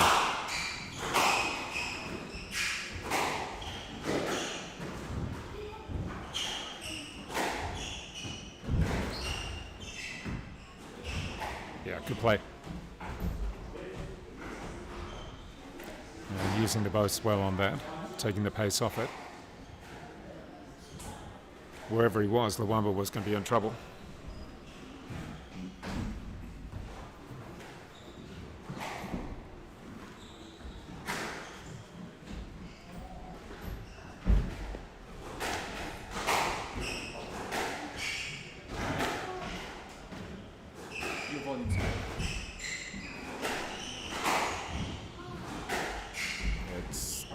See whether they're going to stick around the wall. No, crossing the court again. There's that nice forehand from Lwamba.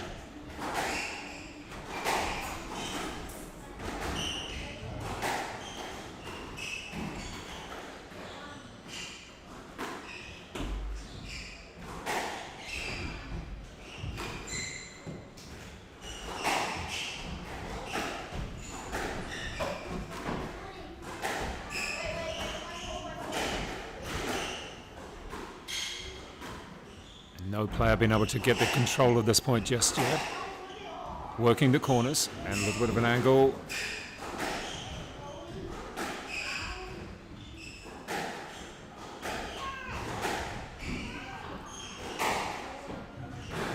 Ball just dying in that forehand corner just a little bit.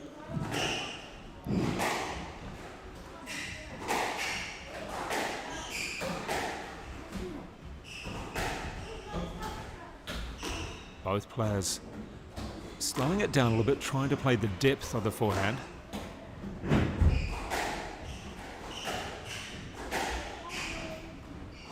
One of the longer rallies so far of this particular game. No one really giving an inch. And that's a good touch. Yeah, that's a good touch. A lot of patience from both players because that was lengthy. And when they played their forehands down the forehand wall, it was just depth, depth, and depth.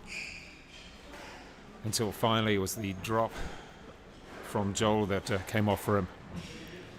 And very effective. We're now back to just 1 point in it.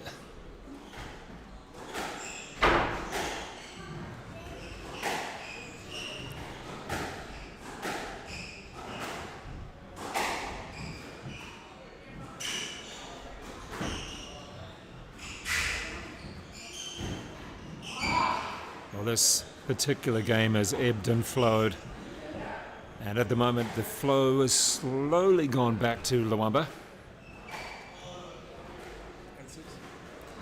Does have that 2-point buffer again. At one stage he was up by 3 or 4, and we did see a comeback from Joel to just 1 point. It was 6-7, I believe. Let's see what we can do with this particular rally. Slowing down the pace again.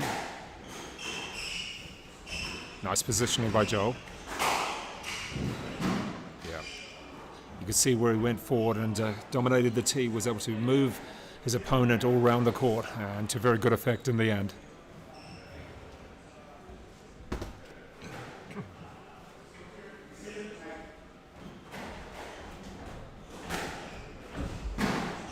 And back to 8-all. It wouldn't be a match between these two or with Temwa if it didn't go the full 5. Very rare that you have a straight game match between these players. But we'll have to test their memory and actually check if they can call it. Oh, coming under the ball just a little bit too much, not getting enough height on it.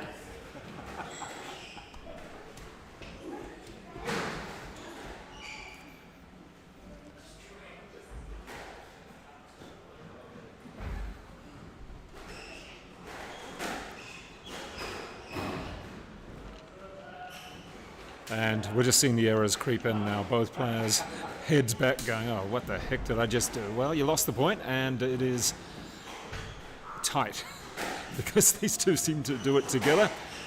If one hits a winner, the next one will hit a winner, and then goes the same way with the errors as well.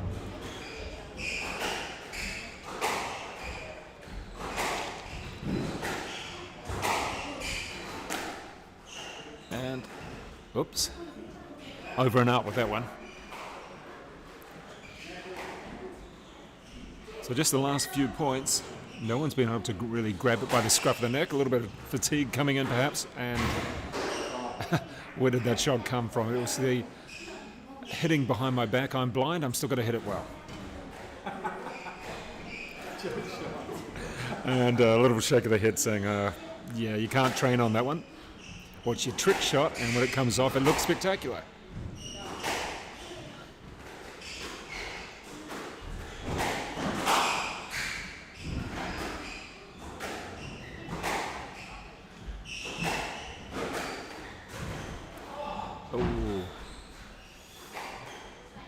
Well, a little bit too much angle on that one in the end, and that gives Lwamba Chileshe a game ball, and there we go.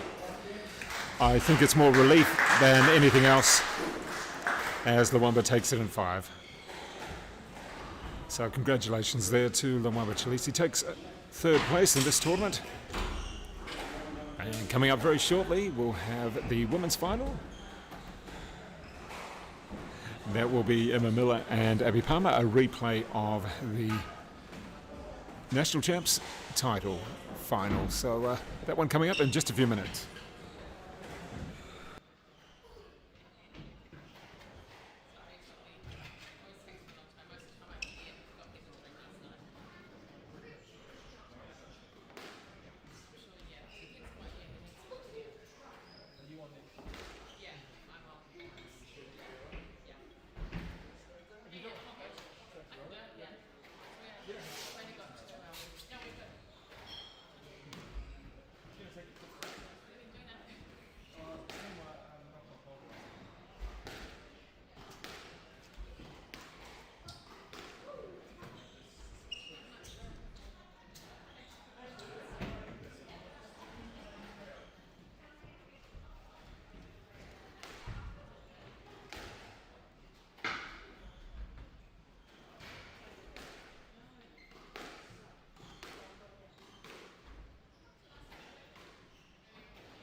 sensationalism on the commentary, but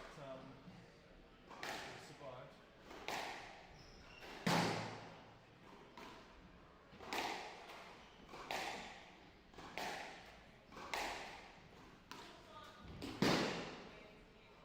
It's a little tricky here because it's actually really dark.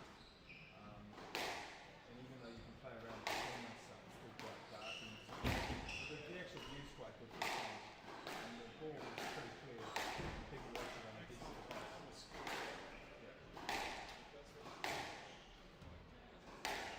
But then the device, on a device, by the time you get a bit more colour on a standard device, you can see the ball it's just they don't have an easy sort of, it's just the way the court's set up. I did it differently.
Well, Shelley Kitchen, it's pretty good to have the replay of the women's final from last weekend's nationals here in Henderson. You know, you've got, what was it, 112 in the world and 113 in the world with Abbie Palmer and Emma Millar. That's great to see these two play again.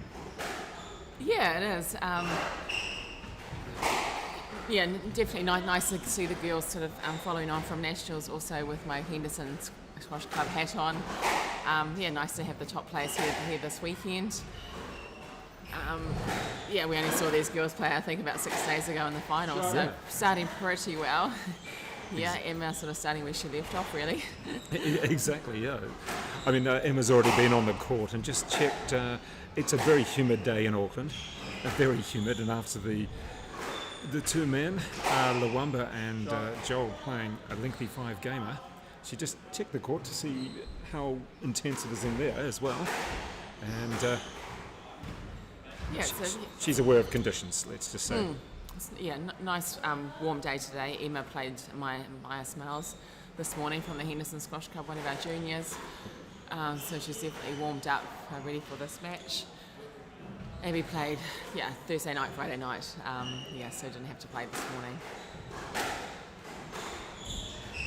Oh, nice shot. One of the things that we did see in the national finals was that Emma came out firing. She didn't let Abbie in at all, and that's what really helped her win. Yeah, these two have played quite a lot in the past sort of 6 weeks, I guess. It's a great shot.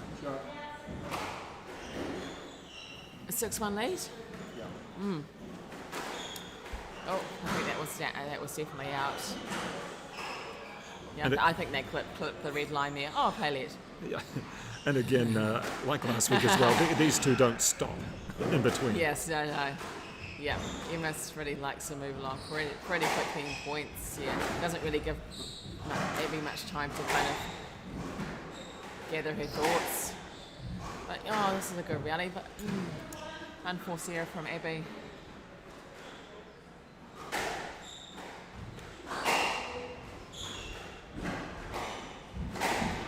Emma seems pretty relaxed. Yeah, she seems very. to be moving really well. Or just then, it almost seemed like she was jogging to the ball, not having to really overexert herself from that point. Yeah. Really in front. And then, That smile back from Emma that we spoke about a little bit last week. Oh, look at that. Oh. I'm not sure about that shot, what you'd call it. Flick. Yeah, very much a flick from her foot. And with good depth on it as well, or good angle. And Oh, that looks like it stayed in. But yeah, both. Too many errors from Abbie coming at the moment. yeah, both players a little bit loose, and particularly Abbie on that one. And so that is 11-2, the first game of this final in Henderson, 11-2. And yeah, both players a little bit loose. Certainly Abbie just a bit raw on a couple of those shots there. So coming back with the second game in just one moment.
Well, Shelley Kitchen back again for the second game, and a very good effort by Emma Millar in the first, 11-2. Shelley really made one unforced error that I can recall. It was really Abbie Palmer just a bit loose. Yeah, Emma's been getting Abbie behind her. Was behind her most of that game, actually. A few unforced errors. Abbie just too many boasts, I think, from the back court and Yes. Abbie's backhand. So, a bit of a slow start. So hopefully in this game she's sort of prepared to keep the ball out of the tin, really. That's going to be a good start. Yeah, exactly. That is a good start. But even now, sort of Abbie's sort of body language, the way she started this second game, looks like she's a little bit more focused, I think. Well, I think what I'd like to see from these two is maybe a 20-shot rally. We don't see them very often, but they do play though. But that would be quite a good settling for both players. Yeah. This is probably the longest rally of the match, I think. So yeah, that we do know they're both shot players. Yes. They can take the ball in short both very well from the middle of the court. So Abbie's got to be pushing Emma off that tee. And a little bit more tighter and out of the tin. So, that's probably where Emma's really strong down the middle of the court. So, great shot. So a couple of quick points that Emma's got back. Haven't seen Emma's lob serve yet, No, have we? that's a characteristic log serve. Hasn't Maybe appeared. it's coming. What we have seen though is Emma take several balls in this game, and certainly in the first, on the full when she's on the tee, and use it to change direction at the last moment, which is a real good trait to have. Real good shot. See, that's a couple of good shots by Abbie, and then right to the front. So all Abbie's done really is just push Emma behind her for a couple of rallies off Emma's racket, which is just forced Emma behind her. So.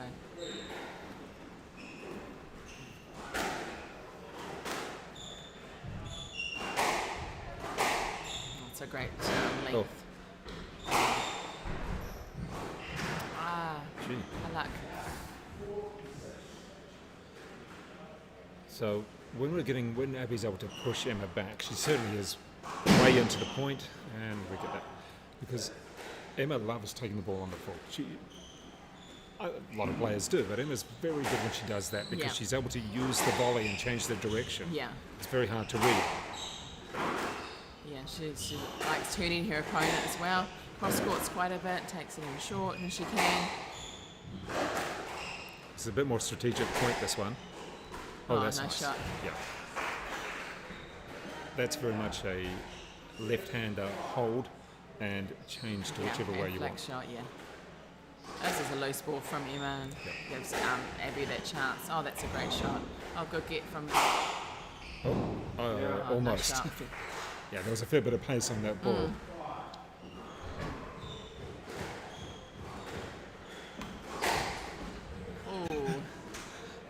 Which way do I try and take it? And a little bit of footwork would have been good. So a handy lead now for Abbie Palmer. In fact, this is the largest lead that she's had, 4 points, make that 5 points.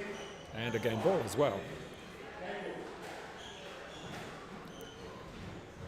Yeah, played a little much more disciplined in this game, and Emma not so much, so... Yep, well, that's pretty much how it ended in the first game as well, with a bit of a slap into the tin.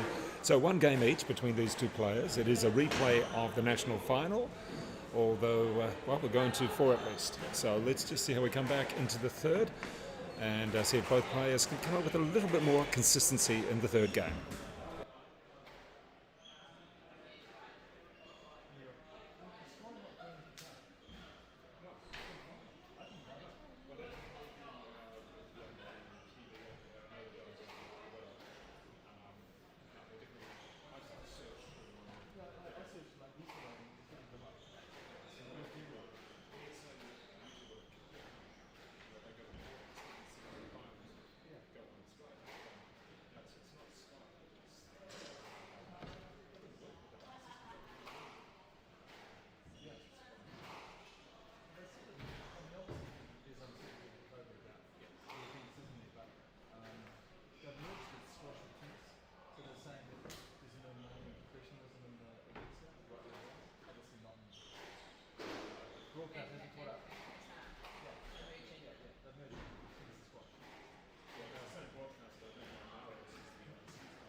As we prepare to start the third game of this, the final here in Henderson, and Shelley Kitchen, we should really get you to mention the sponsors of your tournament here at the Henderson Squash Club.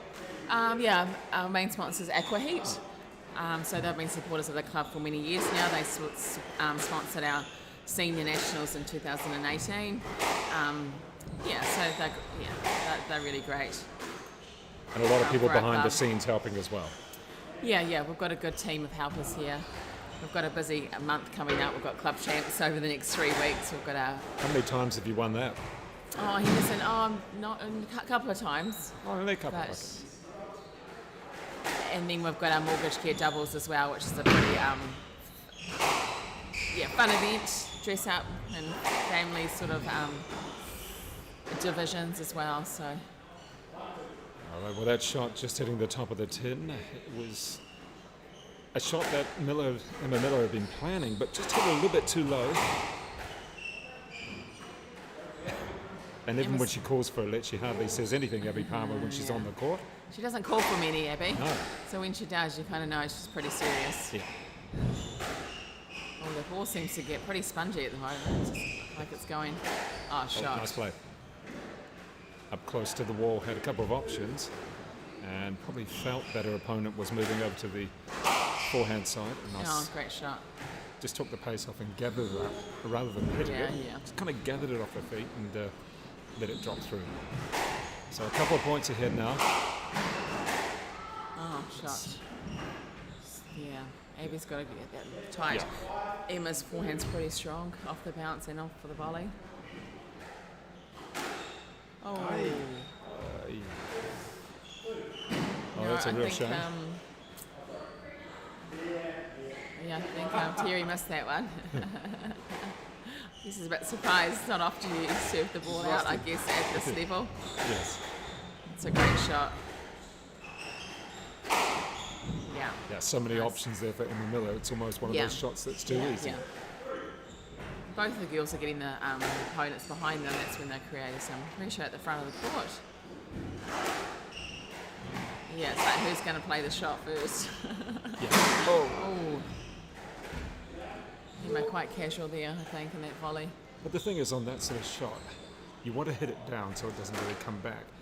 And sometimes there's just too much angle, isn't there?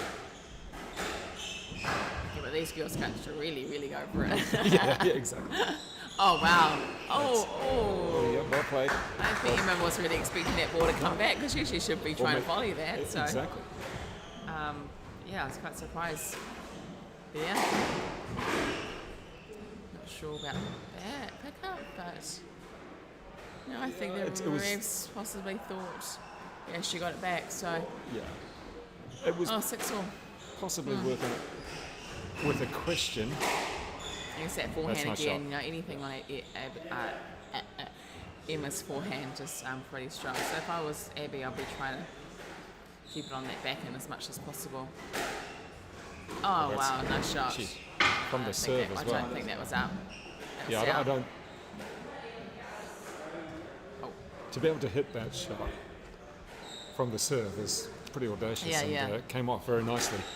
It's a good shot. That's a nice cross. And there we go, that forehand again. Did that touch the wall? Possibly, I think it did. Yeah, just bounced out. It was skimming along, looking close to the wall, and then eventually just nipped the wall.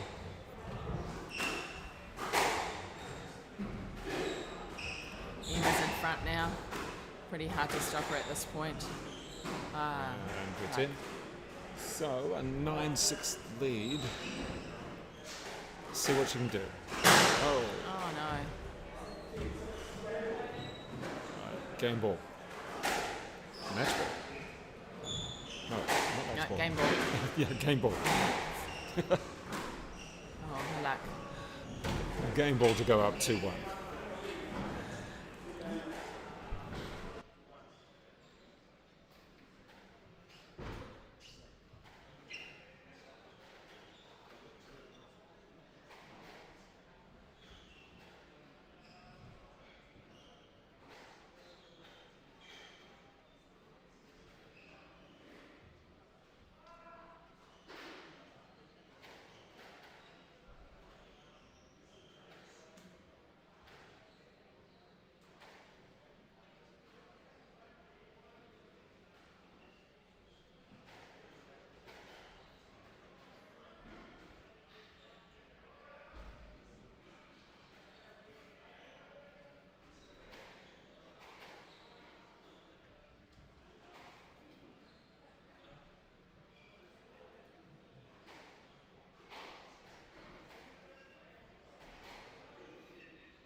You commentating or coaching?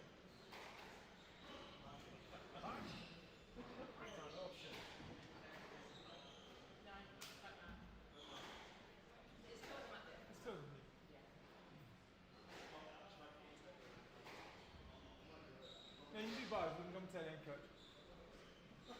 We'll do it together. Are you still processing it, right? At least he fired up in the end. It was looking grim at the start, wasn't it?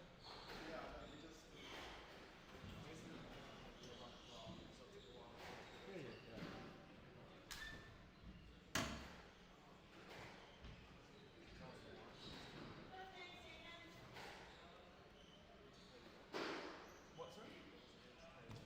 Yeah, no, I'm serious what I'm saying. Yeah, I mean, like, sometimes you're the best guy in the facility, and sometimes you're an entertainment mile crowd. You know what I mean? And sometimes you're both, like, you know what I mean?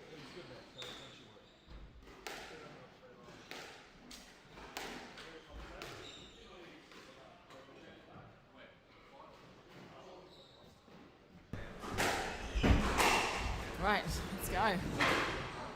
Good get from Abbie.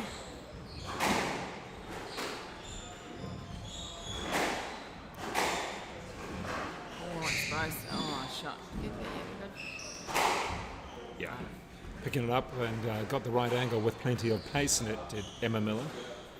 And Shelley Kitchen, we seem to be ebbing and flowing from you take that game, I'll take that one. The third was Emma. A nice consistent effort near the end of the game. A few unforced errors from Abbie. Oh, she's going to get left I'm for that, not yeah. sure about that one. Lucky. Thought she was maybe through there. Probably Yeah. possibly could have played that ball.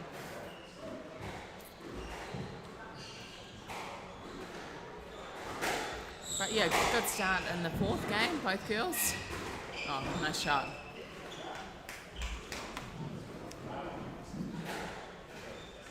So return a serve for both girls is really important because we know if it's not, the next opponent's going to be, putting it away pretty convincingly. Shelley, I know it's a change of style for both of these players, but do you think it would be better if they slowed themselves down a little bit in between points? It seems that sometimes they're just on turbo. Yeah, definitely. I don't think Abbie rushes in the points between the points too much. I know Emma does, but definitely once she's on a roll, with Emma, like she does pick up a lot of confidence, Right. and she just likes to keep going. So yeah, don't think she has to change anything. I think naturally you do if you are quite tired, and sometimes you just do take a little bit more of a breather. I know I do when I play, if I need to. So.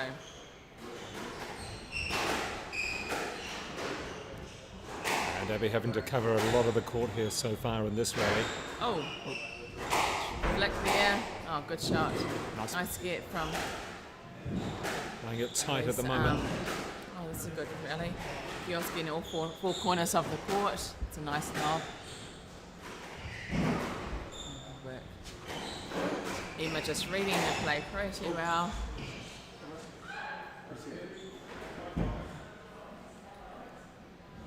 I think Emma thinking that Abbie had quite a lot of room to play that Yeah, ball. I was thinking probably could have, but it's a tough one to judge.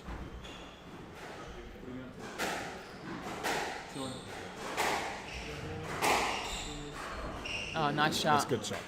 So just a little bit loose from Emma on that forehand, which we haven't seen at all really in this game. Well, usually it's been a winner when she gets onto the forehand. Yes, Has a little bit of it has space. been. Oh. That one just fading away a little bit.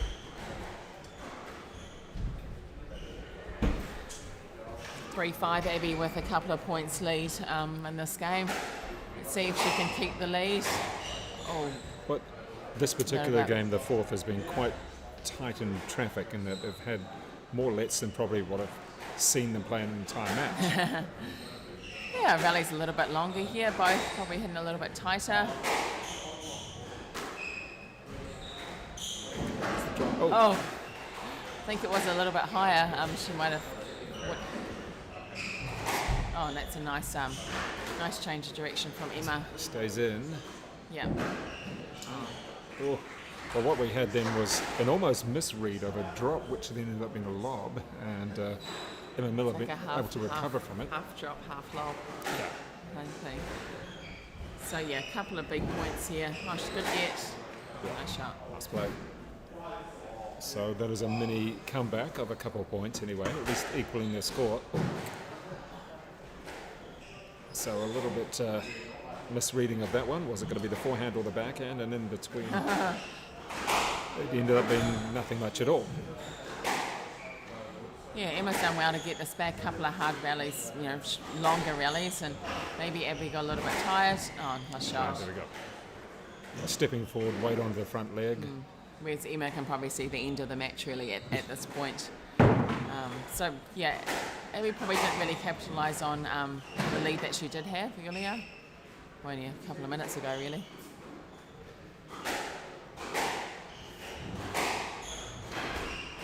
We like to see Emma will probably try and finish these rallies as much as she can. Oh, nice shot. Oh. It's nice just kind of slice that ball and just getting it up. Well, Palmer there, Abbie Palmer had the ball in front of her, was able to choose the direction and take the pace as well. Yeah. It wasn't just the She direction. sort of cut a little bit fine, I think, though, with that drop, but that's just what she does.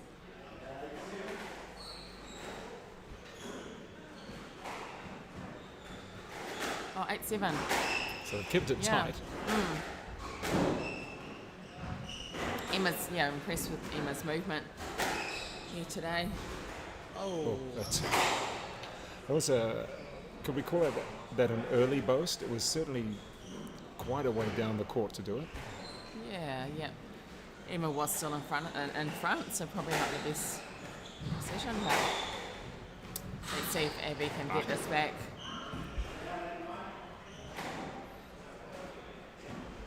Big point coming up.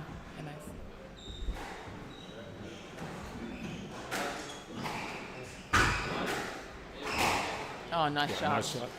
Oh, that's a good ball to equal. And really took authority of that one. Yeah. Big point here from the girls, 9-all. Fourth. Good length, but it's not coming back. That's yeah. right. I like that shot because it takes the pace off and probably puts your opponent in two minds. So you've got to hit it hard or you're going to take the pace off. She had quite a few options there, I think. It's a loose ball from Abbie. Oh, it's a great shot. And well done. That is a good in game. 4 games. So a very good week for Emma Millar, won the national champs and also winning here in Henderson as well. And she'll be certainly very pleased with that. Able to return to Hamilton tonight or tomorrow and also to a school production, which she's looking forward to.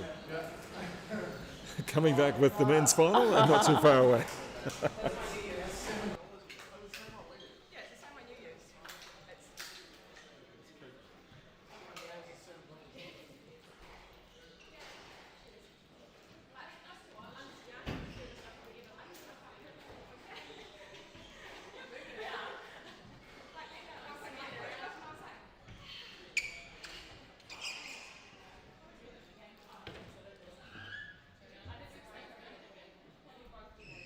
Fired up. It looks fired up too.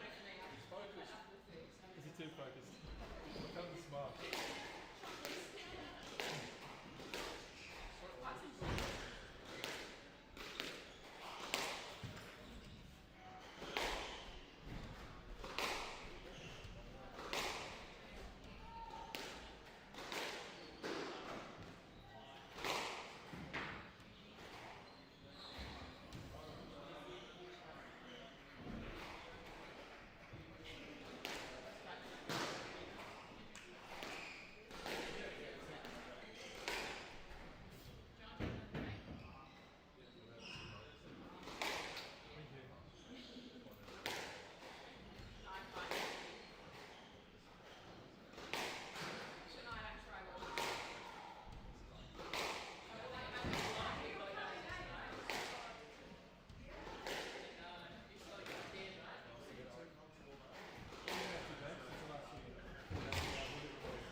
Well, that's a bit of a fortuitous start because it pretty much went right through the tin. Certainly plenty of power in that particular shot there. Temwa Chileshe up against Elijah Thomas. And let's see what kind of entertainment we should get with this match. We had Temwa winning in a Marathon 5 battle yesterday. Was a false step there, but managed to recover quite nicely, Elijah, in the white.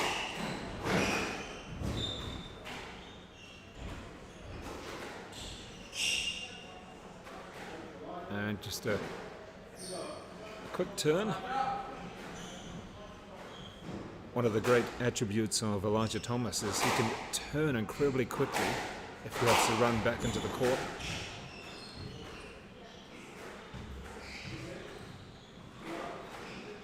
And so far, both players really keen to get on with the match.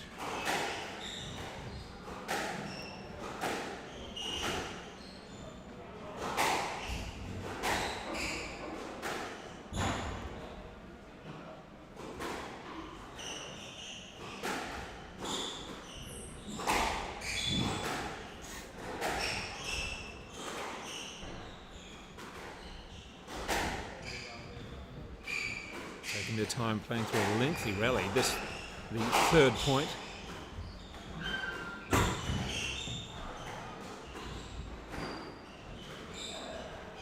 Nice touch. Very nice touch. Plenty of patience in that rally. I've only seen one forehand slap, as I'll call it, from Temwa so far. Very short swing that he has on the forehand and able to drive it through very quickly. We've only seen one of those so far, but then it is just the fourth point.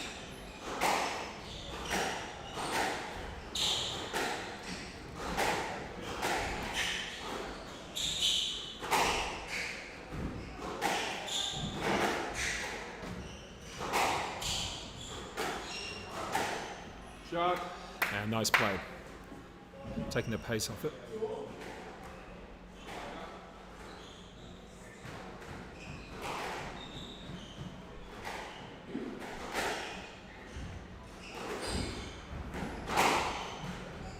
Just managed to avoid that one. Coming straight at him like a rocket. A little bit of body check.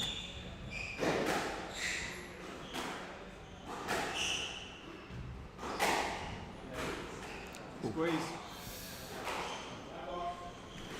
Do you need a comment? Go. Let's see what we can do with this with Temwa Chileshe against Elijah Thomas. And the players having to be very resourceful here, whether it's on the court.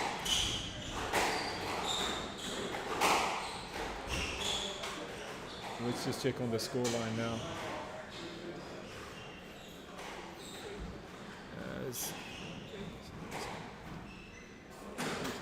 And it is 3-2 there to Temwa Chileshe.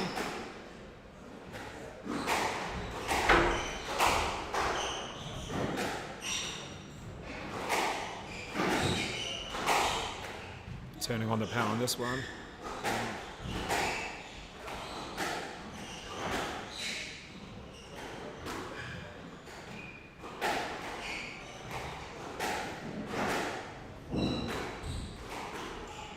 Shot. Nice. That's good play. Took the pace off very well. Had the right angle on the forehand.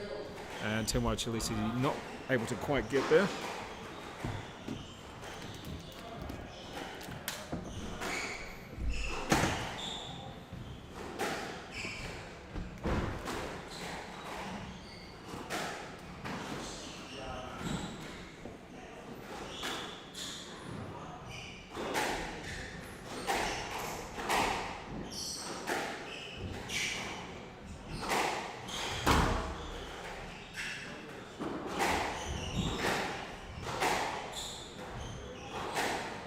So plenty of movement so far in this rally. In fact, to every corner, all over the court. No one able to quite get up to dominate just yet. That's better.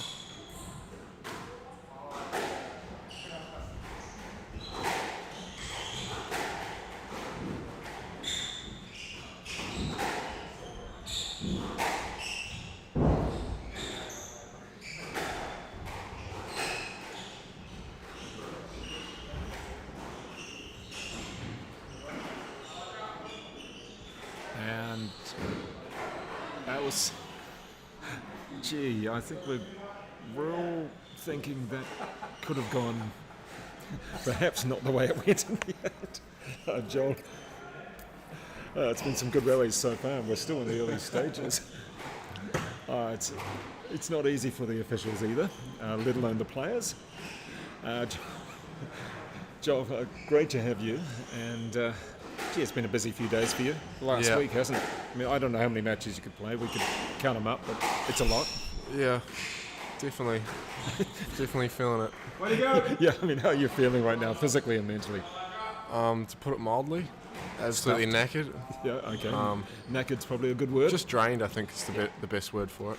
But it's not always physical. It's quite often just the mental. I think for my muscles, obviously there's a lot of knots there, but just drained, just the adrenaline. Yeah. Had a lot of adrenaline last week. Been waiting all year for that tournament, so really struggled this week. And what have you got on next week? Do you have a little bit of a rest?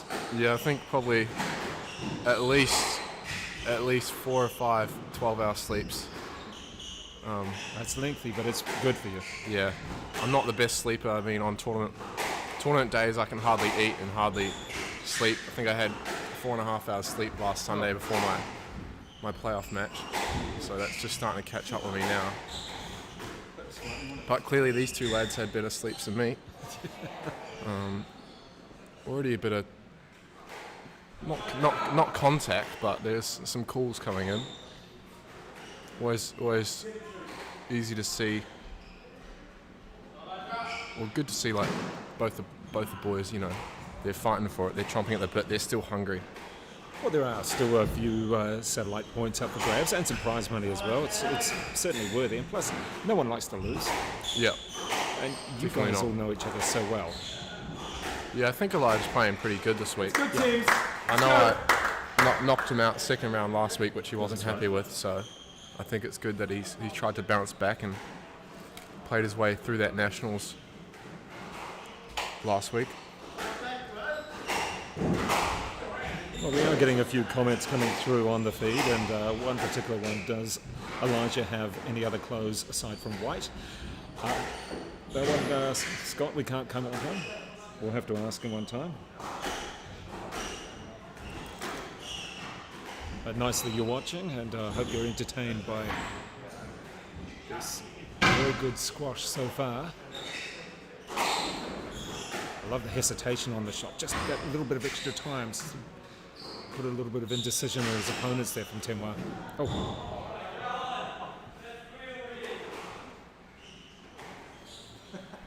I think some dodgy calls going on here.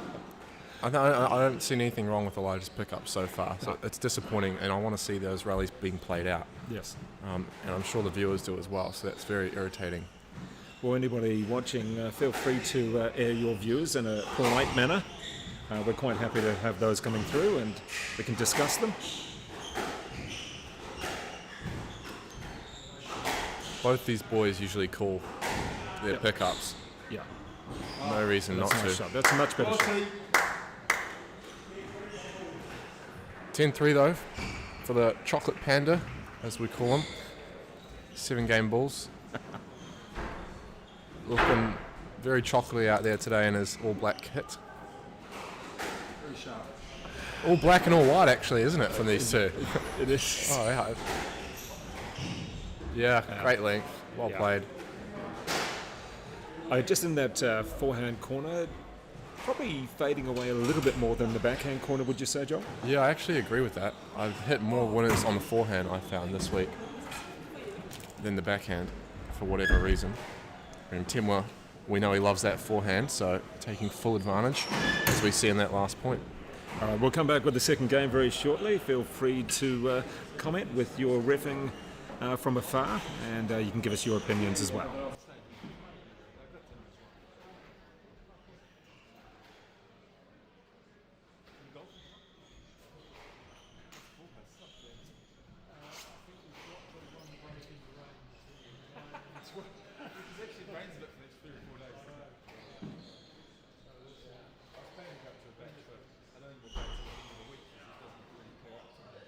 I think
squash gear. I'm still selling squash.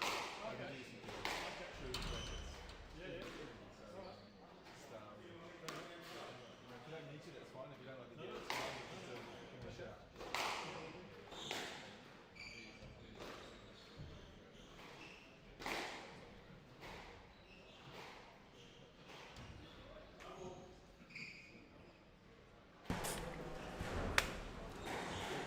Well, the first game going to Temwa Chileshe, a couple of calls that could have gone either way, Joel, or maybe just could have carried on playing. That's a bit of shot. Gets the advantage there of the back wall. As a squash purist, I do like to see the rallies played out, especially when you got the, retrieving abilities of these two. Yeah. It's great to watch and very irritating when the rallies get stopped early. But Elijah's out to a quick lead. Needs a response after that last set, 11-3. I mean, he doesn't usually, well, he certainly doesn't give up, that's for sure. No.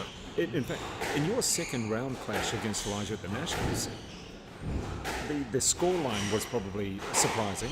Not so much the match, but the scoreline appeared to be easier than what it was. Was that be correct? Yeah. I mean, it's never easy against him, is it? No, it's never a rollover. Speaking of rollovers, I think if we look at the replay there, just getting his foot caught on Elijah. I don't know if it's a replay. I think my computer's actually slow. Yeah, just did they tangle feet there, or just a little bit tight?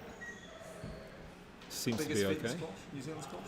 Yeah, I think with the flippers that Temwa's got, I think he's size 14. Oh gosh. Probably should have been a swimmer, but Exactly. it's not easy to miss his feet. Well, it's just one of those things when you have a little bit of heavy traffic down the middle, and very easy. Yeah, both these guys like to volley a lot, Yeah.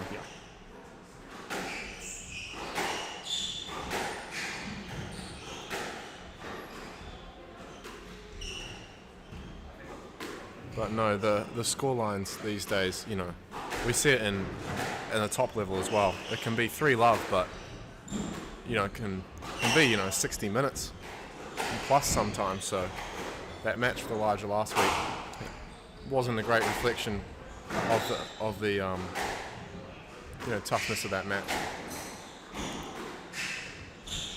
Well, just every now and then you do get unusual scorelines, like Evan Paul Cole winning their last two games against Fares this morning. Yeah, I saw that. 11-love, 11-love. Yeah, you never know with Fares because he can be hot and cold. Oh yeah.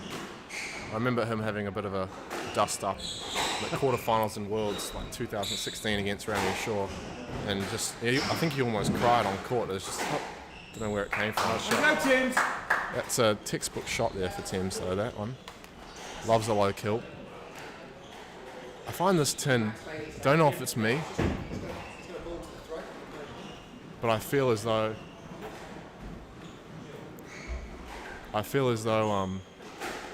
that tin is possibly 25 inches. Now I am biased because I clipped it a lot today, yeah, but you did have a couple there. I do feel that tin is a little bit high. Unpopular opinion, but I have heard from a few lads that tin is just a couple inches too high. Well, it is funny though. You do notice that in sports, that whether it's a net in badminton or tennis, people know that if it's just that little bit high or in the tin. I mean, I play a lot of squash, obviously. Yeah, you should. And played on a lot of courts now in this country and others, but sometimes I can always, just slightly, even if it's a little bit, you can kind of tell. Yeah. But it's not going to be adjusted too often in here, is it? No, I think that tin is permanent. I know they put that new logo on. Yeah, it does look good. Which looks great.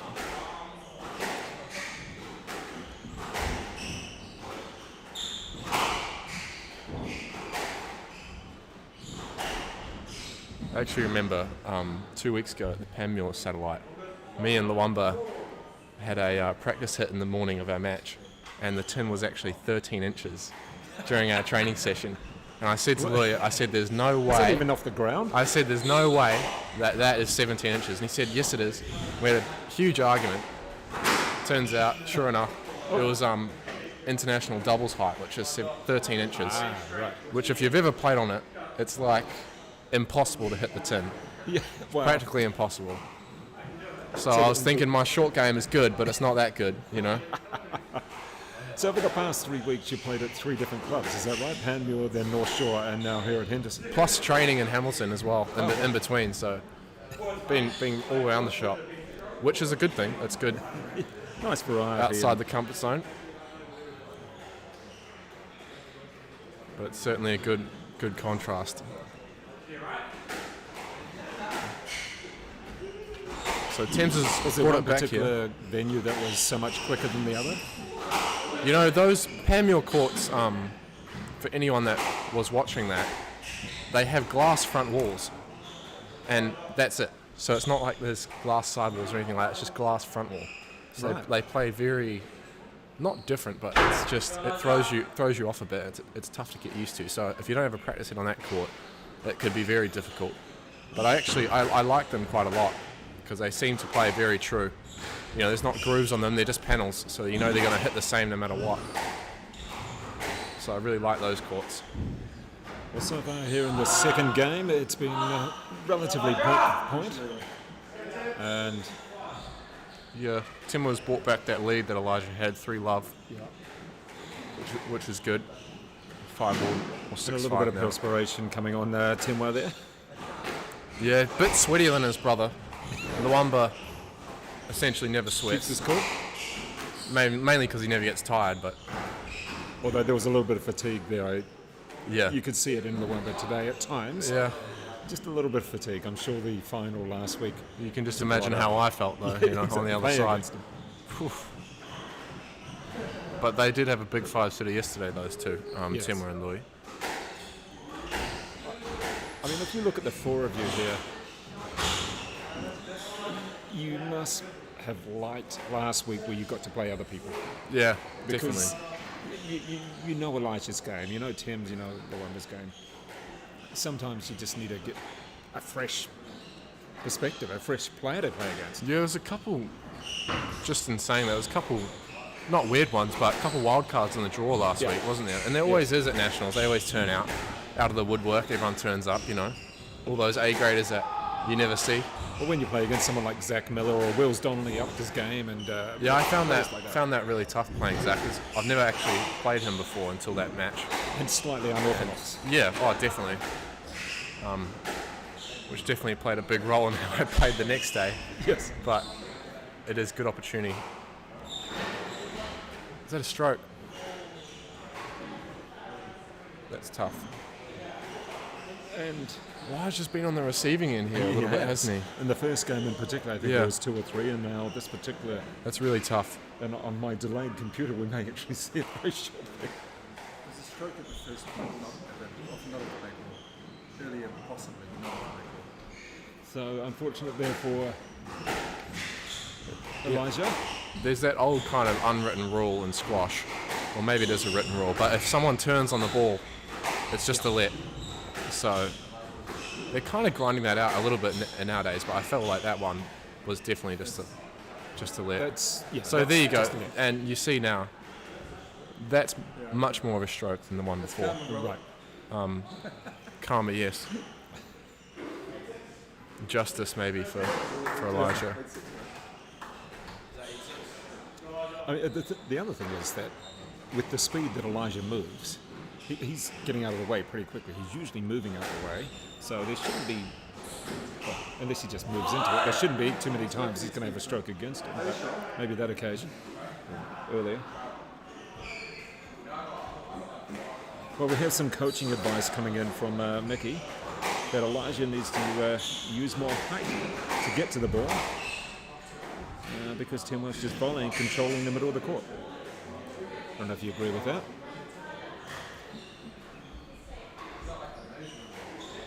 So a couple of calls coming into it. Yeah. I feel like the court's opening up a little bit as well. Both the boys wanting to take that ball in short. Well, key here, Joel, will be to really keep your composure in these next few points, whether the call's going for or against you. Yeah, it's that tipping point kind of match around 6-all, 7-all. Anything can kind of happen. And what Temwa doesn't want is to get involved in some kind of counter game. And definitely not a let fest, as we would say. But that one's coming off from. That was a nice punch away there from Temwa, just able to. Not much of a swing, but more of a punch. That's the better attack. You know, he's got Elijah on the back foot, reaching behind before he puts the ball away, instead of forcing those counter games around the middle. But touche though, great shot from Elijah. Don't see him play that too often. He had the ball so far in front of him that he was able to pick his direction. That's where he great. wanted to go. That's what he's good at. He's good at stepping across first. First lunge straight across, putting the ball away. And that's a bit of a gift. Bit of an early Christmas present there. Those are the ones that you cannot afford. Nice little comeback of sorts, and as we say that, Nera, and that's a drop in the crowd. 10 press up, surely. So a strange kind of end. It was about 7-6, a few long rallies, now a few errors, and now 10-9. This is crucial though for Elijah. He wants to pinch this set.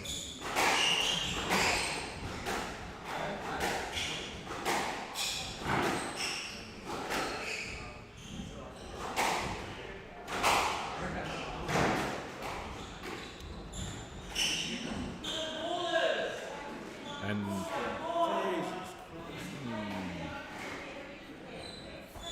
you agreeing with that, Joel? That was 100% stroke. I think that ball just came back too far, and I think the line was through Elijah. I know he loves that shot and he plays it well, but that one, I think, sitting too far back and not really providing a line for Temwa. And he did read it too. He read it like a book, didn't he? All right, well, there we go. That is game 2 to Temwa Chileshe over Elijah Thomas. And certainly been a long call. So that's a good question in the nicest possible way. We'll be back with game 3 in just a moment.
Go teams, use your head, mate, come on. Let's think about it.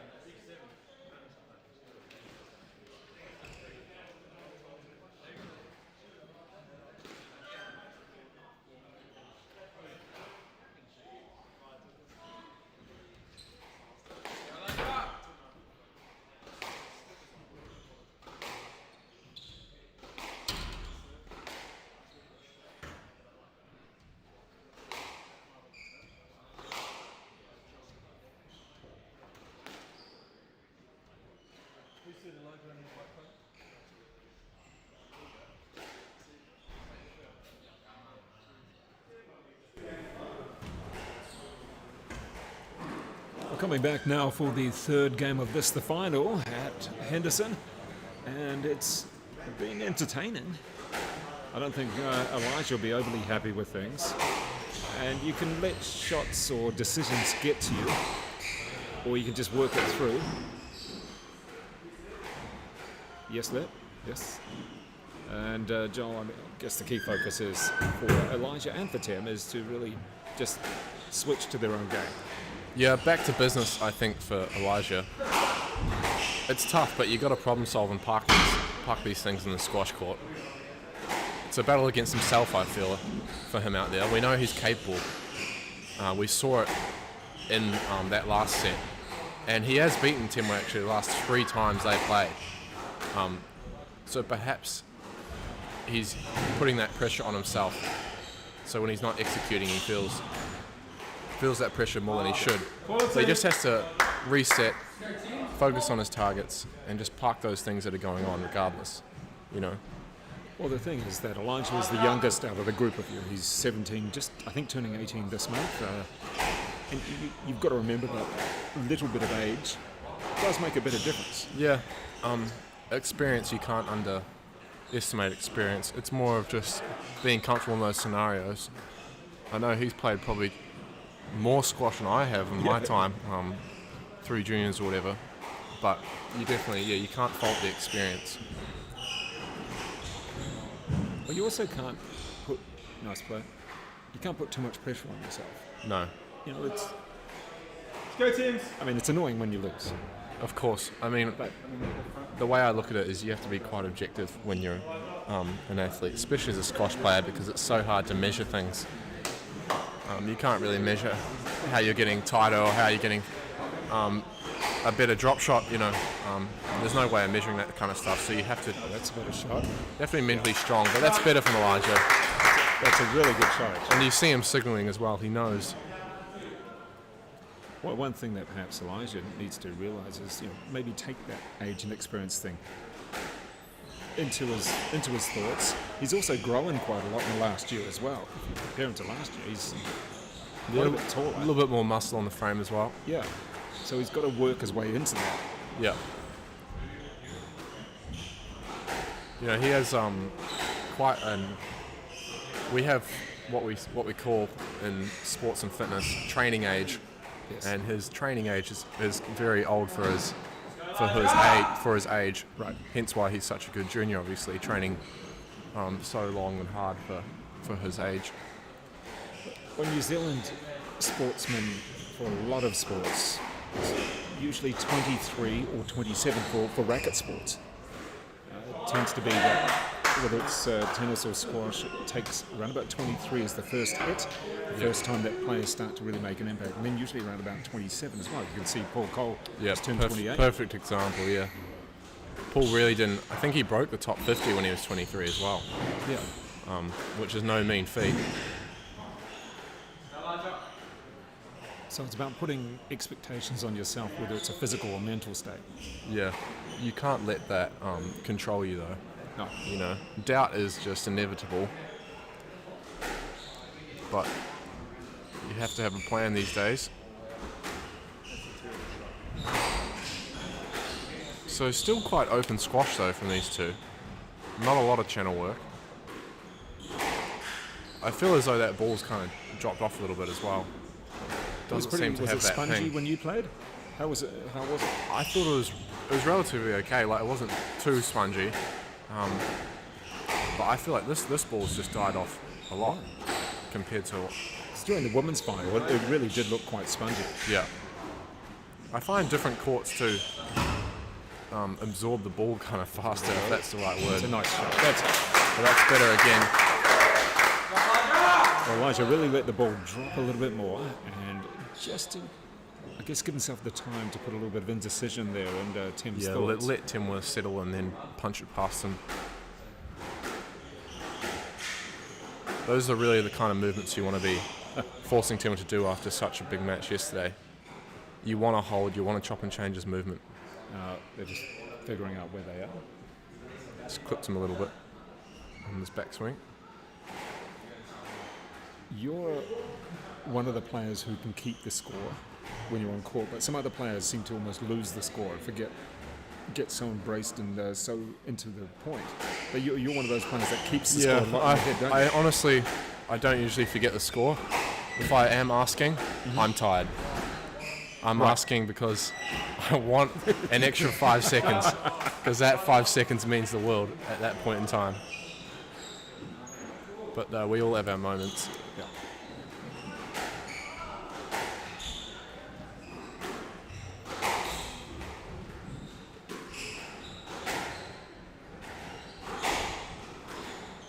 Good reaction volley there from Temwa. Actually kind of Louis-like. You know, his brother plays that shot really well, that reaction volley on the backhand. So it's good to see that creeping in. It was good positioning. He was in the right position the whole way through that point. It's poor width too. It's punishing poor width, which better players do very well, obviously pushing up the court, closing it down, hunting those volleys. It's good depth.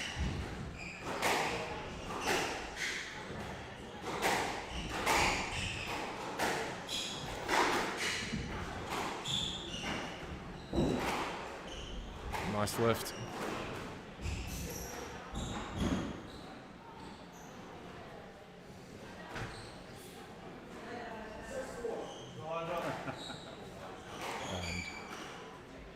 Looking up here.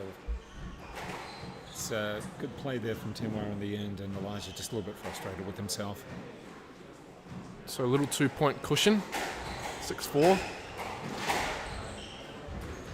I think the crowd wants to see Elijah really dig into Temwa here. He's working on it, but Temwa's cutting down the oars. He's staying professional and making himself very hard to beat. And you can see that pressure mounting on Elijah. I mean, that was a nice return down the forehand side. It was a very powerful forehand from Elijah, but in the end, Tim. It's the dividends from that hustling. Yeah.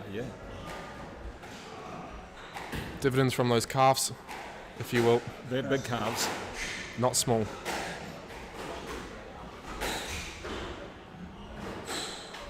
So has Tim got the bigger feet than Louis? That's a good question. I think he edges him by like one size. One of them's 14, one of them's 13. Gee. Ridiculous. It's a family of flippers. Absolutely huge feet. Very annoying when you're playing them if you're caught volleying too much. You'll know about it because you won't be able to push off of that back leg. It'll be stuck underneath theirs. Oh. Again, if that was a 17-inch tin, that's a tough movement to make. Right. Let's see if Elijah Thomas, still a teenager, can come back, and he does come back after. Don't think the 17-inch tin would have made a difference on that one. Bottom of the tin. That was a big slap at the ball, that one. He's got to keep his head here. When you've got that slight lead, you've got to be able to close the court down even more and mount that pressure on top of that sort of scoreboard pressure you've already created. Let's see what he can do here, Elijah, because the last thing Tim wants to do is actually...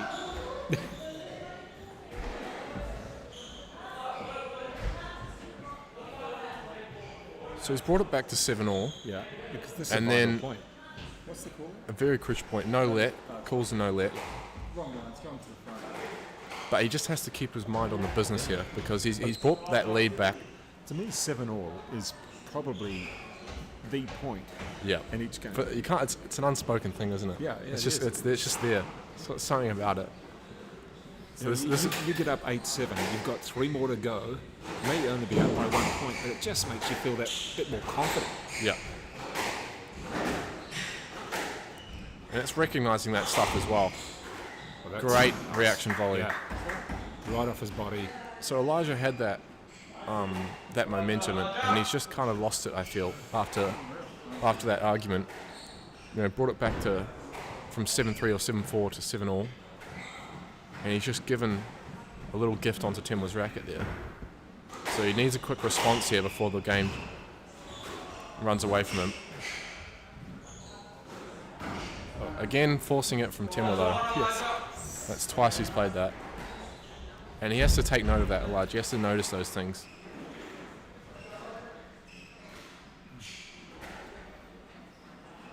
This set is a very mentally challenging set, I feel, for both of them. Oh, that's a good play. Oh. He's got it. Oh no. Yeah.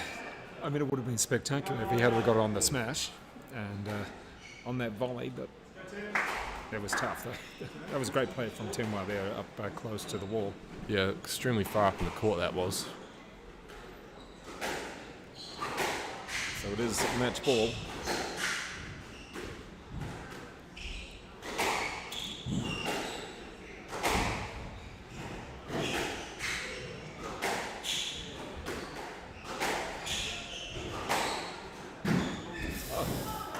Right shot.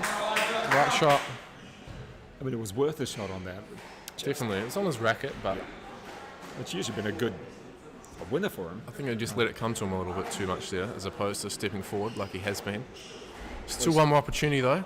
He still has a game point, match point. Will he go for it if it's there? Oh.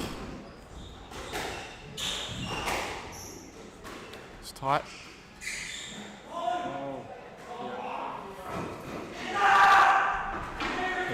Well, both of you, someone's going to need to pick up a racket to win this. But in fact, it has been won. And in the end, a little disappointing to finish that way. Yeah. Whether or not the call was correct, it doesn't matter. I mean, it was a tight shot. Came back on himself there though. I think stroke was the only call. Yeah. And a little bit disappointed there for Elijah. Just feels he was chewed out of that one. Not so much. And we do have to hand it to Temwa Chileshe winning this tournament.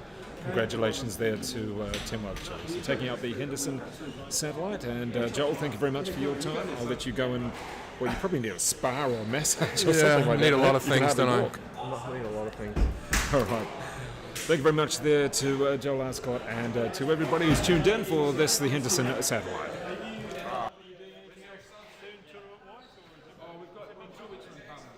We're doing one week Parliament. In Auckland, no, there's nothing really until February. I'll keep it. Just you on social media. We'll be live streaming the same stuff from Army and as I say, for 2 weeks time. Thanks, appreciate it.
But I'm happy that you got the W. Because I was trying to hunt, and I was just forcing it. Yeah, that's Too what I'm much. saying. But yeah. You just got a little bit wind focused again. I did, I know why, I understand it. And it's just a work in progress. It's not a criticism, it's just, you know, like, we all know, you know, you watch Federer play tennis and he's got faults. And he's the GOAT and he's you know, won all his work, you know what I mean? Everyone has stuff they have to work on. It's not a weakness as an athlete that you need to work on. It's not, okay? The only weakness is if you say, oh, I don't care about that, I'm not going to work on it. And that's what even does to my mate. Like when he's shooting, he'll just keep in the exact same thing. He won't force it. Thank you. Thank you. Hey, thank you. You staying for a drink or? Yeah. I know, it's okay. Alright, But work. I come You to sounded like you were running off, that's all. No, I come to give my feedback. Thank you. Okay. Yeah, I mean, look. I'm not trying to just rain on the parade because you just went away. But you know exactly what I'm saying. Yeah, it was yesterday was like that. The first game was good. Yeah. After the first 3 points, of the first game, and the good thing there was like you always have a negative reaction to school pressure. And you didn't. You're like, I'm 3-0 down. He's playing well. Yeah, I've made a couple of errors. Okay, and then boom, but then I think you.